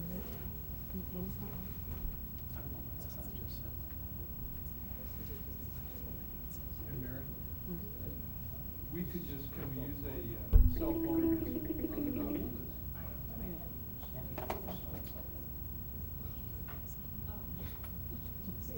Let's see if we can get him. I think we can.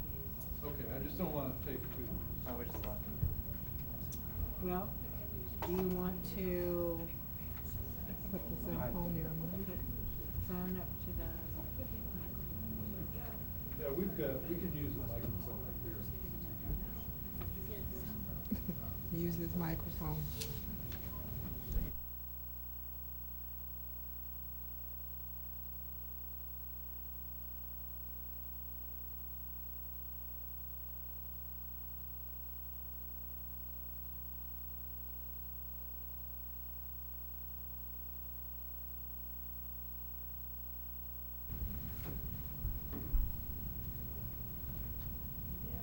Let's try this again.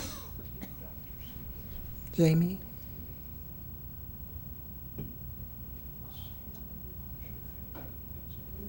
Yeah, can you hear me?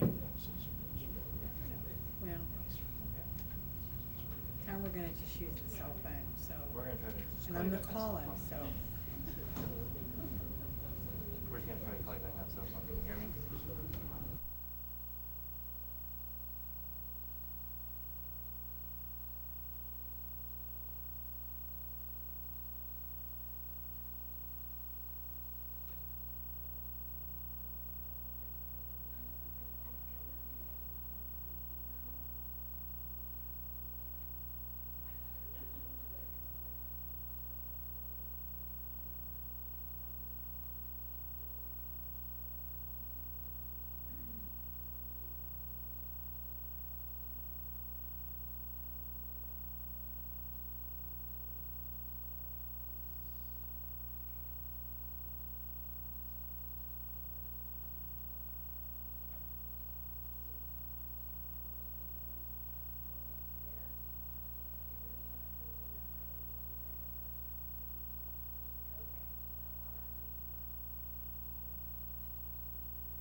All right. Director Snyder, can you hear me? Yes, I can. Okay, great. We're using, you're coming through a cell phone and then through one of the microphones. So we'll, Bill Sherwood would not be happy with this. okay, so the, No, this is, the motion, I think you heard, the motion was that to approve the administration recommendation that the board approve the application to the School Budget Review Committee for $182,937 in modified supplemental amount for LEP instruction beyond 5 years. The district intends to levy cash reserve for this amount. Did you hear that motion and the discussion? yes. Okay. Yep, and I heard all the discussion, and then that little box cut me off. Okay, so I'm calling for the vote. What is your vote? Okay, and my vote is yes. Okay, thank you. May I have a motion regarding approval of SBRC corrective action plan? Mr. President, Director Dickman. I move the administration's recommendation that the board adopt the corrective action plan as submitted by the chief financial officer that ensures timely filings of the state financial reports and that the plan be submitted to the SBRC. Thank you. Is there a second? Second. Any discussion? Director Dickman. Marcia, can you just talk about the reason for this, or is this just a procedural? It was more or less just procedural. We didn't have some backup in place. We had some staff changes and didn't allot enough time to get the report timely filed. Oh, thank you. Any other discussion? Okay, we'll call for the vote. Director Dickman. Yes. Director Kluhl. Yes. Director Gosa. Yes. Director Hayes. Yes. Director Snyder. Yes. Director DeSalvo. Yes. My vote is yes. Motion carries. Thank you. May I have a motion regarding approval of contracts for voluntary statewide preschool program? Mr. President. Director Kluhl. Move that the board approve the following contracts with partner sites in providing the voluntary statewide preschool program for the 2015-16 school year. Those schools are All Saints at $161,649.97, Calvary Preschool Walcott $76,249.99, Friendly House $82,349.98, Growing Tree $94,549.98, Head Start, $115,899.98. John F. Kennedy, $219,599.96. Little Lights Toddlers Morning Out Program, $39,649.99. Noah's Ark Preschool, $91,499.98. Positive Parenting at Trinity, $60,999.99. It's interesting, these numbers. Scott County Family YMCA, $128,099.98. St. Alphonsus, $42,699.99. St. Ambrose, $60,999.99. St. Paul the Apostle, $121,999.98. Trinity Lutheran School, $201,299.96. Is there a second? Second. Is there any discussion? Director Kluhl. Marcia, I'm just curious about the 99-cent thing. What's going on there? I just told Bill I was ready to give him a penny to every one of those. It's all based on a per pupil dollar amount. The funds that come in, and then they determine the number of students that are at all of those sites, and it's just a matter of calculation. It's almost like they're trying to get under, a level by a penny. I'm not aware that was the case. I think it was just the calculation. Interesting. Any other discussion? I have to say too, just glancing at it, if I'm not reading it incorrectly, the digit right before the 96 or 98 is also a 9. And I was trying to do in my head what calculation would come up with that kind of number. And it isn't worth debating. I'm just saying it is one of the weirdest things I've ever seen. Oh.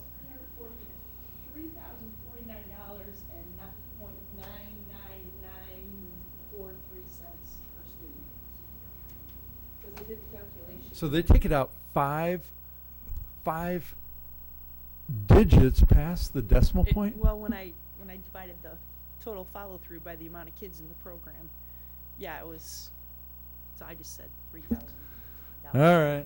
Okay, it is what it is. Thank you. Is that the only question for me tonight? Yeah, that's the only one I got. Any other discussion? All right, we'll call for the vote. Director Kluhl. Yes. Director DeSalvo. Yes. Director Gosa. Yes. Director Hayes. Yes. Director Snyder. Yes. Director Dickman. Yes. My vote is yes. Motion. I apologize. I'm not going to vote yes. I'm going to abstain from that vote because I'm a member of Trinity Lutheran Church and the school is attached to that. So I abstain And you got that, Mary, that I did not vote yes. Okay, but the motion carries. Thank you. May I have a motion regarding approval of Unity Point at Home contract? Mr. President, Director Cluel. I move that the board approve the administration's recommendation entering a contract for the 2015 school year with Unity Point at Home at $50 per hour for an RN or LPN to provide individualized nursing services to students with IEPs who require health services beyond what the school nurse is able to accommodate. Thank you. Is there a second? Second. Is there any discussion? I've got a question on that. The $50 per hour for RN or LPN, so we kind of value them at the same rate, the way I understand that. And does that cover transportation also? Or how is that covered? That's a good question. We cover the transportation for our students via the specialized transportation, which would be our own busing service. So our nurses who are with those students hop on the bus and ride the bus with them to and from school. But we do provide busing through our current busing services. So, but at what point are we paying the nurses? Are they paid from the time they get on the bus, or? Yes, they are, until they get off the bus as well, because the students are medically fragile to the point that we would have to provide supervision for each of those students on the bus. So we pay for the nurses to ride the bus with the kiddos. And just refresh my memory, I mean, how are we compensated for all of those expenses? We have the special education weighted count, and so that is actually going to occur this Friday. And so these students who require this level of need are weighted the most amount, so we'll get approximately $24,000 per student. In addition to that, we also are able to bill back a number of Medicaid billable services for each of these students. In addition to that, if the students exceed the amount of money that we get in weighted dollars, we consider all of these individualized or high cost is what we call it, and then that goes on a report that at the end of the year we submit back to the state for reimbursement for those expenses. We don't usually get 100% of it, but it also helps. We'll get a portion of those expenses back. So there are 3 different methods of ways to recoup the money. So, and are any of those students from other districts? For the students we currently have, they're all Davenport students. Okay, thank you. Mm-hmm. Any other discussion? All right, we'll call for the vote. Director Cluel. Yes. Director Hayes. Yes. Director Dickman. Yes. Director DeSalvo. Yes. Director Gosa. Yes. Director Snyder. Yes. My vote is yes. Motion carries. Thank you. May I have a motion regarding approval of Accurate Home Care contract? Mr. President, Director Dickman. I move the administration's recommendation that we enter into a contract for the 2015-16 school year with Accurate Home Care, LLC, at $48.75 per hour for an RN or $39 an hour for an LPN to provide individualized nursing services to students with IEP who require health services beyond what the school nurse is able to accommodate. Thank you. Is there a second? Second. Any discussion? I have a question. Director DeSalvo. What's the difference between these two? One is transportation, and sorry, she's all the way back there.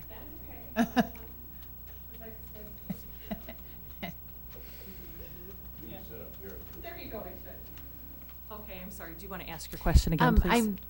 The first contract that we just approved for Unity Point was for Yes. transportation services. So this one for Accurate Home Care, that is in home care and at the school? Nope, good questions. Let me clarify. The first, both of these contracts, the first one is not to provide transportation. They're both contracts are to provide individualized nursing services in the school. beyond what our school nurse is able to provide. The reason there's a difference in price is approximately 3 to 4 years ago, the price per hour for the companies that we utilized were much higher, and we negotiated that we would not pay more than $50 an hour to any company. And so Accurate just happens to have a lower rate, and they distinguish their LPNs differently than Unity Point. And so with that being said, because of the reasons that I had outlined in the memo, the reason we elected to just utilize both companies, since they both meant that $50 per hour requirement that we had fought really hard to get, we wanted to keep those services in place for the kids just because of the continuum of care. These health providers typically provide services in the home as well. So because they're so medically fragile, trying to maintain those services consistently for the kids was really important for us. Okay. Does that answer your question? I think so. So these I nurses feel another as well. one coming on. Go ahead. These nurses as well, though, or the nurse that we have for this particular student will also ride the bus if it's required for the kids. And for these students, they're so fragile that we would have to have an adult on the bus to support the students anyway, so we typically have the nurse. So how come, I'm assuming there was a relationship there. Why would we not give all of the business to the lower cost? That's a really good question, and Dr. Tate and I had actually discussed that option. And when we fought this battle about 4 years ago, that a huge concern for our parents was the fact that they had developed relationships with the nurse or the nursing company who was supporting their child at home, and because of the unpredictability and stability of the health of each of the children, they really wanted to be able to maintain that same relationship at school so that it was a continuous flow to home if there were any major issues. And so we have tried to respect that. Okay. Thank you. You bet. Any other questions? Yeah, hang on a minute. I just got to do a quick calculation, okay? Okay. Does he know it's 10 o'clock? Yeah. I had work in the morning. Yeah.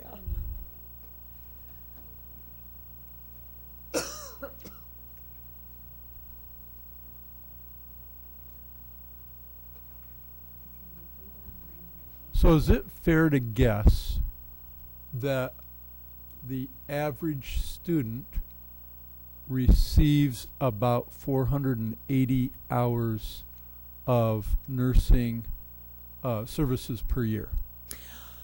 Well, it's really hard to come up with an average figure because of the health needs of these kiddos. Lots of times there will be time periods throughout the year where the students don't attend school because their needs are such that it's not in their best interest. So what I could say to you is for the students that we provided services for last year, and we would have had one more than the contracts we have tonight, it came out to about $309,000 total over the course of the year for all of the students.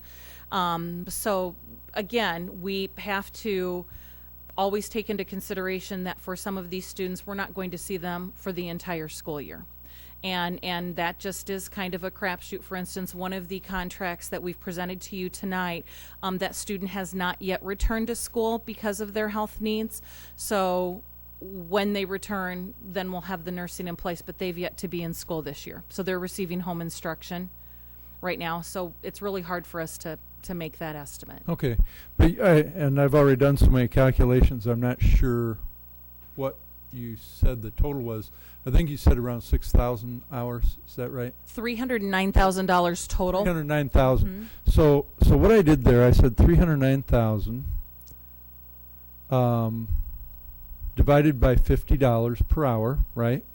Equals 6,180 hours approximately, right? That sounds Okay, about so right. that'd be about 100 hours per student.